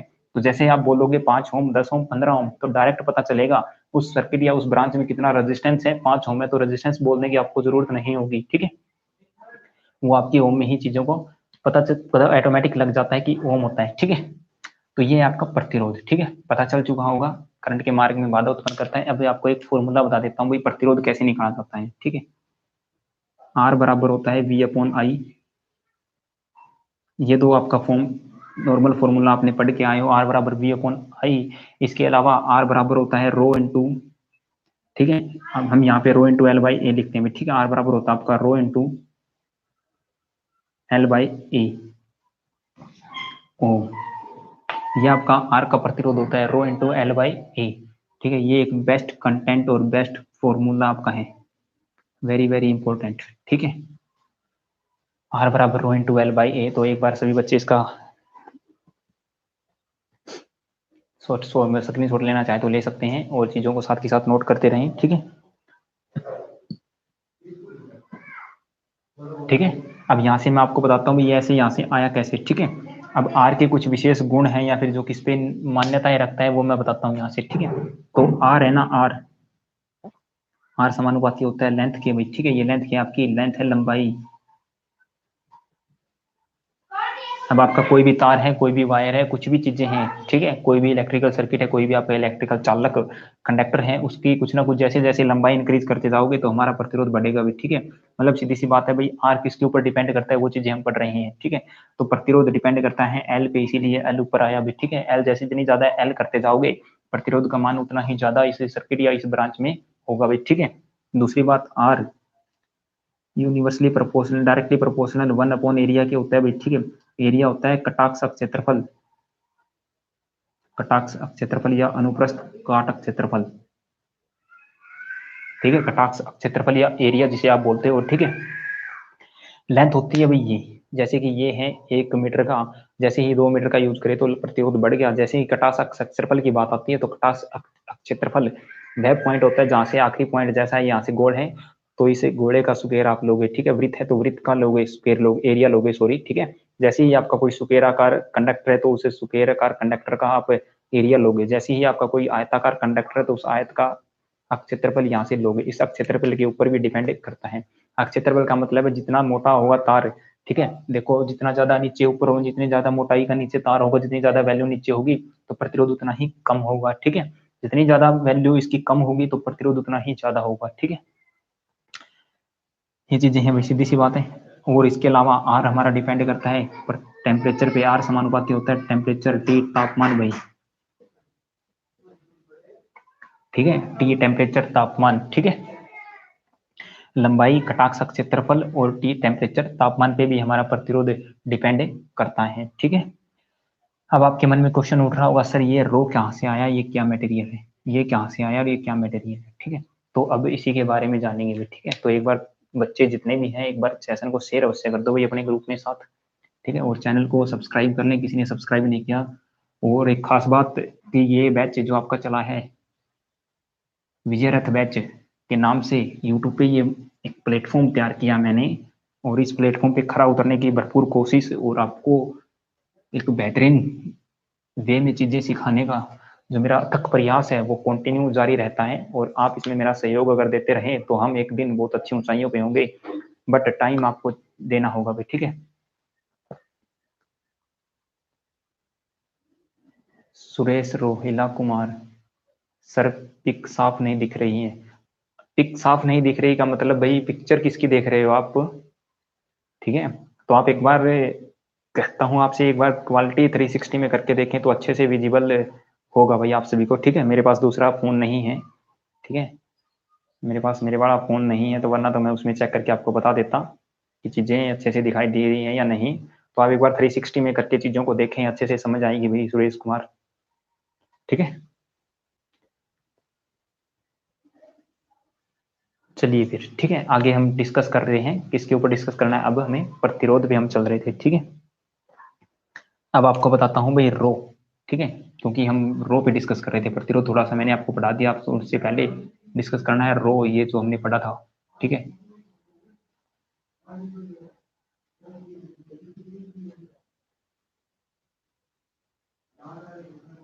आर बराबर रो इंटू एल बाई ए।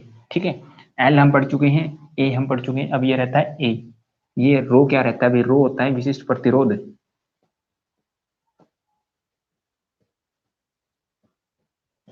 ये होता है विशिष्ट प्रतिरोध। ठीक है, दूसरा नाम इसका होता है प्रतिरोधकता।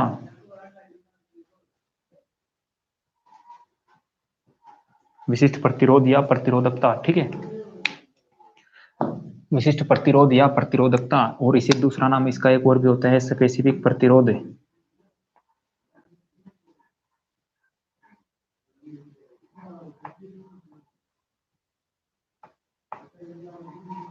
विशिष्ट प्रतिरोध, प्रतिरोधकता, स्पेसिफिक रेजिस्टेंस। ठीक है, इस ये बोलते हैं आर को। अब होता क्या है ये, ठीक है, इस चीज को हम आसानी से समझें कि मान के चलो भाई कोई कंडक्टर है आपका कॉपर का, दूसरा भी कंडक्टर है कॉपर का। एक कॉपर का कंडक्टर जिसकी लंबाई आपकी है 5 मीटर, दूसरा कॉपर का कंडक्टर जिसकी लंबाई आपकी 10 मीटर है। तो सेम मटेरियल की, अगर सेम मटेरियल से कोई भी जितने भी कंडक्टर आपके हैं, तो उसका विशिष्ट प्रतिरोध हमेशा आपका समान रहता है, हमेशा एक रहेगा। तो विशिष्ट प्रतिरोध ऐसा होता है भी किसी भी चालक या किसी भी पदार्थ का इकाई घनक क्षेत्रफल का जितना प्रतिरोध होता है, ठीक है, इकाई घनक क्षेत्रफल का, ठीक है। तो विशिष्ट प्रतिरोध को हम लिखेंगे भाई, यही लिख देता हूं, किसी भी पदार्थ के इकाई घन क्षेत्रफल का प्रतिरोध, किसी भी पदार्थ के इकाई घन क्षेत्रफल का प्रतिरोध विशिष्ट प्रतिरोध कहलाता है। विशिष्ट प्रतिरोध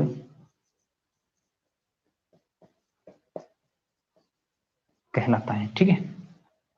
क्या कहलाता है भाई? विशिष्ट प्रतिरोध कहलाता है, ठीक है।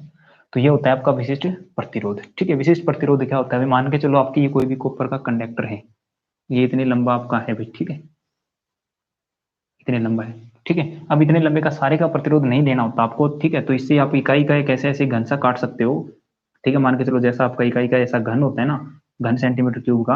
अब ये अगर ये भी एक है, ये भी एक है, ये भी एक है, तो इसका क्षेत्रफल इकाई घन क्षेत्रफल होगा, ठीक है। और इसके दो सिरों का मध्य का क्षेत्रफल जितना भी होगा भाई, यहाँ से लेके यहाँ तक का, इसका इकाई घन क्षेत्रफल है। और इसका क्षेत्रफल या प्रतिरोध, अब इसका जो प्रतिरोध जितना भी होगा वो प्रतिरोध क्या कहलाता है? विशिष्ट प्रतिरोध कहलाता है।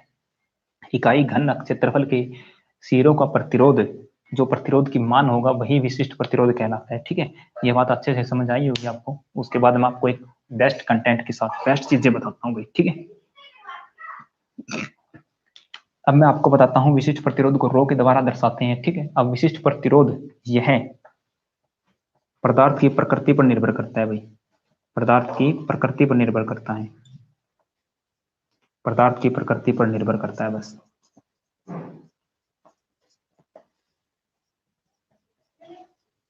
पदार्थ की प्रकृति पर निर्भर करता है, ठीक है। यह विशिष्ट प्रतिरोध आर रो, ठीक है, पदार्थ की प्रकृति पर निर्भर करता है, ठीक है। अब आगे चीजें यहां लिखता हूं भाई, यह है लंबाई व कटाक्ष क्षेत्रफल, कटाक्ष क्षेत्रफल पर निर्भर नहीं करता, ठीक है। एक ये बहुत अच्छी बात है, वेरी वेरी इंपॉर्टेंट पॉइंट है, जबरदस्त पॉइंट है, ठीक है। यह लंबाई व कटाक्ष क्षेत्र पर निर्भर नहीं करता है, यह पदार्थ की प्रकृति पर निर्भर करता है। प्रकृति के साथ थोड़ा सा अगर पॉइंट ऐड करना चाहो तो आप तापमान लिख सकते हो भाई, नाम मात्र तापमान पर भी डिपेंड करता है आपका विशिष्ट प्रतिरोध, ठीक है। तो यह लंबाई व कटाक्ष क्षेत्र पर निर्भर नहीं करता है। अब यहाँ से इसकी यूनिट बनाते हैं, क्या बनेगी भी, ठीक है। आर बराबर रो इंटू एल बाई ए है। अब यहाँ से मैं रो का फार्मूला जैसे ही निकालता हूँ, तो रो बराबर बनेगा भाई आर ए अपॉन एल। देखो आर यहाँ है, ए इस साइड आएगा तो गुणा में होगा, और एल इस साइड है तो इस साइड आगे भाग में हो जाएगा, ठीक है। तो रो बराबर बनेगा आर ए अपॉन एल, ठीक है। आर की इकाई मैंने आपको बता चुका हूँ भाई क्या होती है, ओम होती है, क्योंकि प्रतिरोध को हम ओम से माप रहे थे, हम इकाई पढ़ चुके हैं, ठीक है। गुणा में क्या है, एरिया होता है, एरिया की क्या होती है भाई, मीटर, और एरिया होता है लंबाई गुणा चौड़ाई, तो मीटर स्क्वायर होगा भाई, ठीक है। तो इसे हम लिख सकते हैं मीटर स्क्वायर। लंबाई क्या होती है भाई, लंबाई होती है हमारी मीटर में, तो इसे मीटर लिखेंगे, ठीक है। अब इस मीटर से एक मीटर हमारा कैंसिल होगा और आपका आंसर आएगा ओम मीटर, ओम मीटर। और यही इकाई होती है किसकी, रो की, विशिष्ट प्रतिरोध की यही इकाई होती है, ठीक है। विशिष्ट प्रतिरोध की यही इकाई होती है, ठीक है, ओम मीटर। ओम मीटर को हम ऐसे लिख सकते हैं भाई, ओम और एम, ये ओम का सिंबल है, ये मीटर है, एम, एम से क्या बनता है मीटर, और ये हमारा क्या है ओम, तो इसे हम क्या लिख सकते हैं, ओम मीटर, ठीक है। तो एक बार कमेंट करके बताएं चीजें आपको समझ आ रही हैं अच्छे से। बेस्ट कंटेंट आपको प्रोवाइड करवाने की एक मेरा सफल प्रयास हर बार रहता है, और मैं अब तक इस प्रयास में काफी हद तक सक्सेसफुल भी हो रहा हूँ, ठीक है। तो बस कमी है आपके सहयोग की, आप चीजों को शेयर करने में कंजूसी करते हो, ठीक है। तो एक बार चीजों को शेयर करें और चैनल को सब्सक्राइब करें और वीडियो को लाइक अवश्य करेंगे, ठीक है। अपने साथियों को बताएं कि चीजें बेस्ट कंटेंट और फ्री में ये चीजें ऐसी आपको प्रोवाइड करवाने का काम अपने यूट्यूब चैनल पर एक जिम्मेवारी के साथ किया जा रहा है।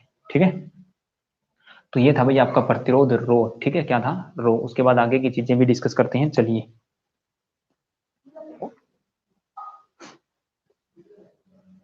ठीक है, तो लॉ ऑफ रेजिस्टेंस हम पढ़ चुके हैं और उसके बाद की चीजें आगे बताता हूँ, क्वेश्चन कैसे बनते हैं। ठीक है, चलिए।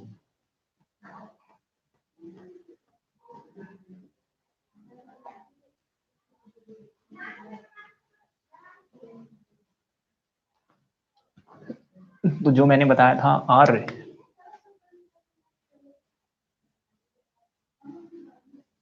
ठीक है, अब हम क्या डिस्कस करते हैं भाई, अगले टॉपिक पे चलते हैं, प्रतिरोध जो हमने डिस्कस किया है। अब देखो, मैंने ये आपको थोड़ी सी पहले क्वेश्चन बताया था, मान के चलो ये हमारा कोई कंडक्टर है,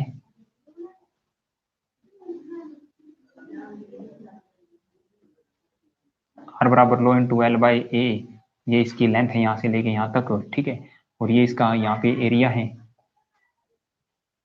ठीक है, ये हमने डिस्कस किया, आर बराबर रो इंटू एल बाई ए होता है। ये हम डिस्कस कर भी चुके हैं, इतना इसमें कोई परेशानी नहीं है किसी को, कर चुके हैं ना। अब देखो अगला ही क्वेश्चन, जब ऐसे ही क्वेश्चन इसी को खींच, आपसे क्वेश्चन पूछा जाता कि इस तार को खींच कर या स्ट्रेच करके भाई, ठीक है, खींचकर लंबाई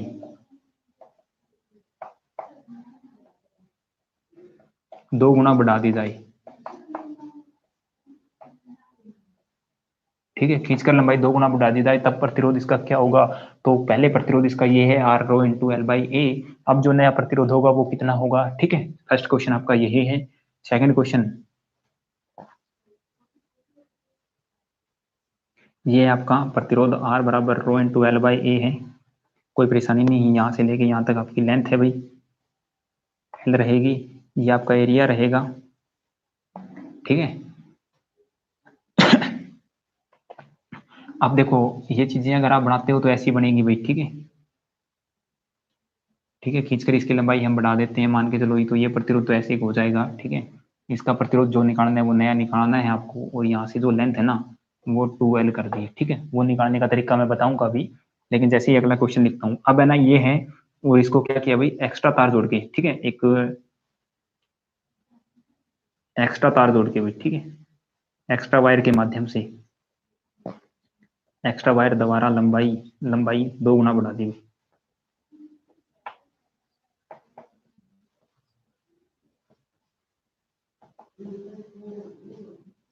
एक्स्ट्रा तार जोड़ के लंबाई दो गुना बढ़ा दी, तो आर न्यू प्रतिरोध है वो क्या होगा भाई जी? तो बच्चा कमेंट्स, जो बच्चा फिलहाल लाइव है, एक बार कमेंट करके बताएंगे चीजें सही है या नहीं, समझ आ रही है या नहीं, जल्दी से कमेंट करें भाई।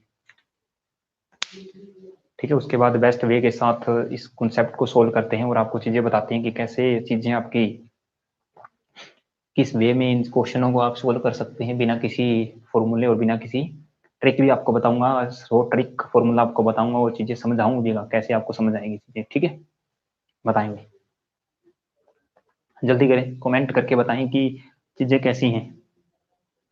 ठीक है, बताएं भाई, बताएं, मैं आपका वेट कर रहा हूं, और एक बार सेशन को शेयर अवश्य कर दें कि क्लास बहुत अच्छी और बेस्ट वे के साथ आपको प्रोवाइड हो रही है। ठीक है, चीजें विजिबल है ना, अच्छे से बोर्ड विजिबल है, शायद होगा आप सभी को। ठीक है,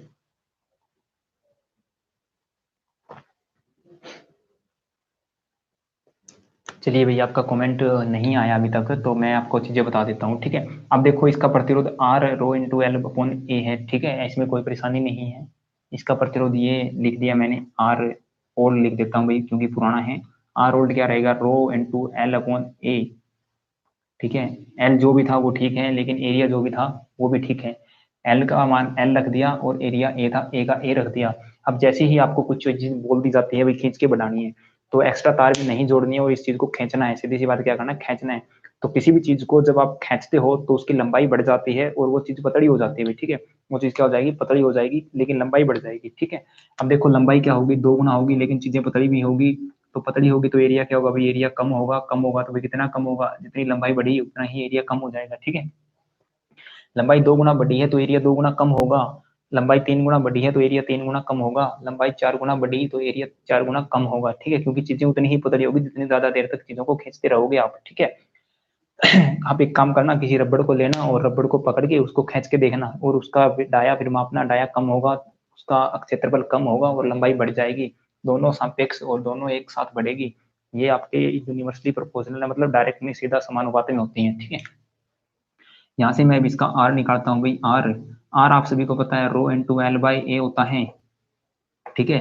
रो को तो हमें छेड़ना ही है क्योंकि दोनों एक ही मटेरियल से बनी है, रो आमा का कोई डिफेक्ट नहीं डालेगा, लेकिन एल एल बढ़ के कितनी होगी, 2L होगी भाई, और एरिया ए अपन 2, ए भाग में 2 होगा। अब इसको जैसे ही सोल्व करते हो आप आर को, तो 2L, अब ये 2 जैसे ही नीचे है, 2 ये जैसे ही नीचे है, अब ये कहाँ जाएगा, ऊपर जाएगा, ऊपर जाने के बाद गुणा में और ए हो जाएगा नीचे हुई, ठीक है। और रो पहले से हमारा यहाँ पे विद्यमान है, ठीक है। अब जैसे ही इसका आर निकालते हैं तो रो इंटू 4L अपॉन ए ओम होगा भाई, ठीक है। यहाँ पे ओम लगा लेना भाई सभी, ठीक है, क्योंकि ओम इसकी इकाई होती है, साथ रखना जरूरी है। तो रो बराबर है, आर बराबर रो इंटू 4L अपॉन ए। अब देखो पहले प्रतिरोध रो आर एल अपॉन ए था, अब 4L अपॉन ए है, मतलब कितना गुना इंक्रीज होगा, 4 गुना इंक्रीज होगा। तो अब लिख सकते हैं भाई आर न्यू 4 गुना आर ओल्ड, लिख सकते हैं ना ये चीजें। आर न्यू मतलब अब इस तार का प्रतिरोध, इस तार का प्रतिरोध, singing passion only, Ram Ram sir ji, Ram Ram भाई साहब, singing passion sir, Ram Ram, सभी का स्वागत है अपने यूट्यूब चैनल पर, एक ऐसे मंच जहाँ पे आपको चीजें बेस्ट वे के साथ फ्री ऑफ कॉस्ट मिल रही हैं, ठीक है। तो चीजों का आनंद लेते रहें। तो आर न्यू बराबर होगा 4 गुना आर ओल्ड, ठीक है। तो 4 गुना प्रतिरोध बढ़ेगा भी, ठीक है। अब अगर आपसे कोई पूछता, देखो मैंने चीजें बढ़ाई थी 2 गुना, 2 गुना लंबाई बढ़ाई थी ना, पहले एल थी अब 2 गुना कर दी है, तो 4 गुना प्रतिरोध बढ़ा। क्वेश्चन में कुछ और भी लिख सकता है, तो ठीक है, क्वेश्चन में कुछ और भी लिख सकता है। तो अब मैं यहाँ पे ना डायरेक्ट इसको साफ करके इस क्वेश्चन का सोल्व आउट लिख देता हूँ भाई, ठीक है। जैसे ही स्ट्रेस करके लंबाई बढ़ाई जाती है, खींचकर लंबाई बढ़ा दी जाती है, खींचकर क्या कर दी जाती है, लंबाई बढ़ाई जाती है। तो आप फॉर्मूले में कैसे चीजें लिखोगे, ठीक है, फॉर्मूले में आप कैसे चीजें लिखोगे भाई, फॉर्मूले में आप चीजें लिखेंगे बढ़ी हुई लंबाई जो भी है ना, जैसे देखो हमने लंबाई बढ़ाई थी 2 गुना, तो इसका आर न्यू का फॉर्मूला बढ़ा देता हूँ भाई मैं। 2 गुना लंबाई बढ़ाने के बाद आर न्यू का फॉर्मूला क्या बनेगा, ठीक है। तो N square into R old, N square into R old ये फॉर्मूला रहेगा, N square into R old ohm ये फॉर्मूला रहेगा भाई, ठीक है। N square into R old ohm, ठीक है। अगर किसी बच्चे को ये चीजें पहले से पता है तो वो अच्छा, लेकिन अगर यहीं से पता चली है तो एक बार चैनल को सब्सक्राइब का बटन जरूर दबा दें और शेयर का काम अवश्य कर दें, ठीक है। R new N square into R old, अब एन का जो मान है एन वही रखनी है जो बढ़ाई गई लंबाई है। देखो 2L बढ़ाई थी, कितनी बढ़ाई थी, 2 गुना बढ़ाई थी ना, तो 2 का मैं 4 आया था भाई, 4 गुना बढ़ गया, 2 का स्क्वायर 4। जैसे ही मैं यहाँ 3 रखूंगा तो 3 3 9 स्क्वायर होगा, जैसे ही 4 रखूंगा तो 4 से 16 स्क्वायर बढ़ेगा भाई, ठीक है। तो स्क्वायर के केस में ये चीजें आपकी बढ़ रही हैं, क्या बढ़ रही है, स्क्वायर के केस में ये चीजें आपकी बढ़ रही हैं, ठीक है। तो ये कॉन्सेप्ट आपका क्लियर होगा। अब आते हैं इसके ऊपर भाई, अब इस कॉन्सेप्ट के ऊपर आते हैं, इस कॉन्सेप्ट के ऊपर चर्चा करते हैं, ठीक है। अब देखो प्रतिरोध ये है, पहले एक बार इसको साफ कर देते हैं भाई क्योंकि चीजें समझानी जरूरी है, ठीक है। तो आप स्क्रीनशॉट ले सकते हैं या फिर वीडियो को 2 बार देख लें, आसानी से कोई परेशानी नहीं होगी। और वीडियो के अंत में जो भी बच्चा वीडियो देख रहा है, वीडियो के लास्ट में कमेंट करके चीजें अवश्य बताएं भाई वीडियो कैसी रही है, ठीक है, क्योंकि लाइव कमेंट में कम शो हो पाते हैं किसी कारणवश, बाद में कमेंट शो भी नहीं होते वो, ठीक है। यहाँ से चीजें समझेंगे। अब ये तार है, इसको किसी एक्स्ट्रा तार जोड़ना है, सेम तार जोड़ेंगे, एक्स्ट्रा जोड़ना है तो कोई अलग तार नहीं बोला उसने, सेम तार जोड़ना है। तो सेम जोड़ते हो, मान लो ये तार पहले व्यास का था, सेम का जोड़ दिया इसको ऐसे। और अब जो ये एरिया है, एरिया तो पहले का इतना ही रहेगा, लेकिन लेंथ 2L हो चुकी है। अब पहले प्रतिरोध आर होल्ड इसका कितना है, रो इंटू एल अपॉन ए है, क्योंकि ये तो इसने सब कुछ लिखा रखा है। अब आपसे इस क्वेश्चन में क्वेश्चन पूछ रहा है, इसमें क्वेश्चन पूछ रहा है, इसका प्रतिरोध पूछ रहा है। अब आपको निकालना है आर न्यू, आर न्यू क्या होता है भाई, ठीक है। आर इसका क्या होगा, रो इंटू एल बाई ए ही होगा, रो इंटू एल बाई ए होगा।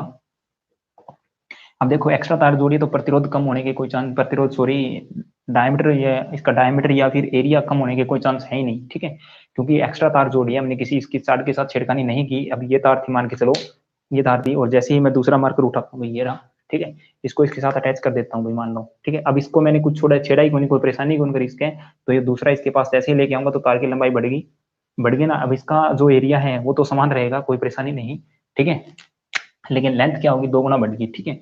अब मैं लिख सकता हूँ भाई रो इनटू लेंथ 2L हो चुकी है और एरिया समान है, ठीक है, और यही आपका होम आंसर होगा, ठीक है, क्या होगा आंसर होगा, ठीक है।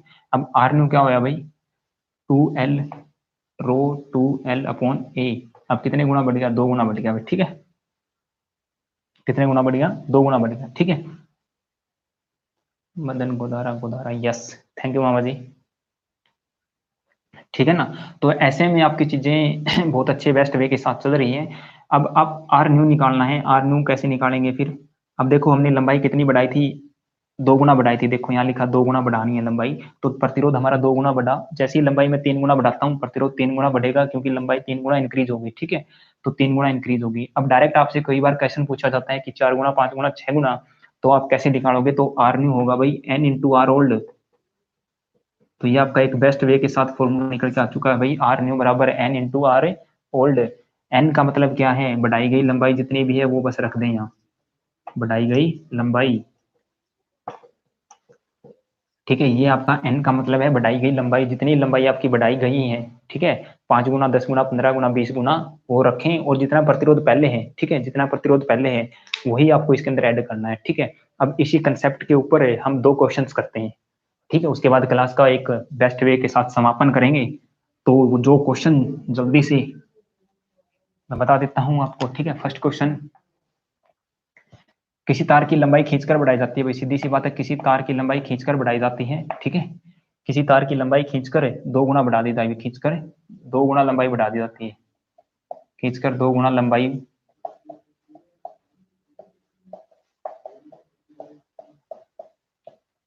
बढ़ाई गई है, ठीक है। तो पहले आर का मान 10 ओम था,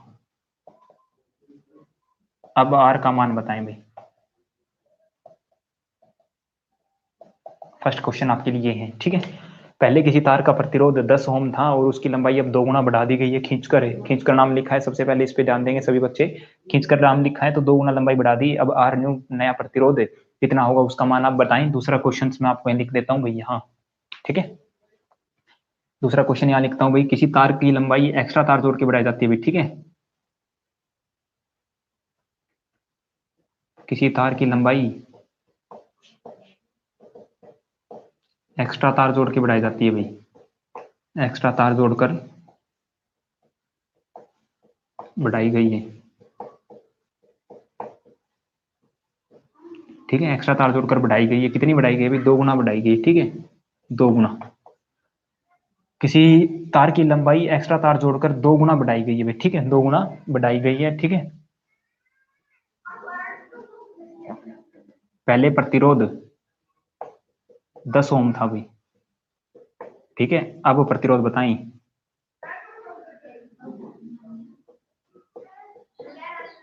अब प्रतिरोध का मान बताएं क्या होगा, और यहाँ भी आर का प्रतिरोध का मान बताएं क्या होगा, ठीक है। तो एक बार कमेंट करें जल्दी से कि इस क्वेश्चन का आंसर किस किस बच्चे को आता है। तो एक बेस्ट वे के साथ हमारी 1 से 1.5 घंटे की ये क्लास, 1.5 घंटे की क्लास हो चुकी है, और काफी बेस्ट कंटेंट मैंने आपको प्रोवाइड करवाने की कोशिश, बेहतरीन प्रयास, सफल प्रयास मेरा हर रोज कर रहा हूं। तो आप सभी साथियों से यही रिक्वेस्ट कि आप इस सेशन का मजे से दिल से आनंद लेते रहें, और इसको सब्सक्राइब, चैनल को सब्सक्राइब करें, और चैनल की जितने भी वीडियो हैं आप एक बार जाके देखें कि आपको कुछ सीखने को वहां मिल रहा होगा, ठीक है, बेस्ट तरीके से। ये हमारा जो टेक्निकल हेल्पर के लिए विजयरथ बैच हर रोज आपका लाइव रिकॉर्डेड फॉर्म में लाइव यूट्यूब के ऊपर विद्यमान रहेगा, ठीक है। तो ज़्यादा से ज़्यादा इसे शेयर करें और चैनल को सब्सक्राइब अवश्य कर लें, दोस्तों के साथ शेयर भी करें, चीज़ों को बताएं। ये चीज़ें आपकी ITI से अगर जो भी बच्चा जुड़ा है उसकी लाइफ का एक लाइफ चेंजिंग पॉइंट जो होता है, ठीक है, वो वहां तक कारगर सिद्ध होगी भाई, ठीक है। तो चलिए मैं आपको इस क्वेश्चन का आंसर बता देता हूँ भाई, ठीक है, क्वेश्चंस के आंसर बताने की कोशिश करें भाई सभी बच्चे। चलो मैं आंसर नहीं बताता हूँ भाई, सभी बच्चे इस क्वेश्चन का दोनों का आंसर है ना, आंसर क्या करेंगे भाई, कमेंट में आंसर देंगे, आंसर कमेंट में छापेंगे भाई, ठीक है, आंसर कमेंट में छापें भाई, ठीक है, यहीं छोड़ देते हैं भाई, क्योंकि अगर कोई बच्चा इन चीज़ों को देखेगा तो कमेंट में छापने से उसकी कोई परेशानी नहीं है, किसी को आता होगा तो, और मैं कमेंट में ही चीज़ों को छापते हैं। कल जैसे ही क्लास की शुरुआत होगी इन दोनों ही क्वेश्चनों में हम उसी प्रकार डिस्कस करेंगे स्टार्टिंग से ही, ठीक है। उसके बाद चीज़ों को आगे लेके चलेंगे और एक बेस्ट वे अंदाज़ के साथ हमारा ये सफल प्रयास जो जुड़ा है टेक्निकल हेल्प पर और आपके बच्चों के भविष्य और आपके माता-पिताओं की एक उम्मीदों के साथ उस पे खरा उतरने का एक मैं आपको मार्ग दिखा रहा हूँ। मार्ग पे चलना आपका काम है, लेकिन मार्ग दिखा मैं रहा हूँ आपको, ठीक है? तो सभी साथियों से रिक्वेस्ट है कि जितने भी बच्चे जुड़े हैं एक बार क्लास को शेयर करें, चैनल को सब्सक्राइब करें, वीडियो को लाइक अवश्य करें, ठीक है? तो आज का इस जुड़ने के लिए आपका बहुत-बहुत धन्यवाद। मिलते हैं एक ऐसे ही न्यू बेस्ट और अगली एक अच्छी-सी क्लास, एक ऐसी ही महामैराथन क्लास के साथ। तो सभी का तब तक के लिए धन्यवाद भाई, ठीक है? और आज शाम 8 बजे जुड़ना ना भूलें हमारे लाइव सेशन में जिसमें हम एचएसएससी एएलएम से रिलेटेड डिस्कस करेंगे। जो भी आपके मन में क्वेश्चन हैं, उसके आपके क्वेश्चन आपके सवाल मेरे जवाब एक ऐसा प्लेटफ़ॉर्म जहाँ पे हम डिस्कस करेंगे और सभी क्वेश्चनों का जवाब मैं आपको शाम को 8 बजे इसी यूट्यूब चैनल के माध्यम से प्रोवाइड करवाने का काम करूँगा मैं, ठीक है? तो सभी का जुड़ने के लिए बहुत-बहुत धन्यवाद। आज की इस क्लास में इतना ही। मिलते हैं कल एक बार फिर से अच्छे से कंटेंट के साथ। थैंक यू भाई। Have a nice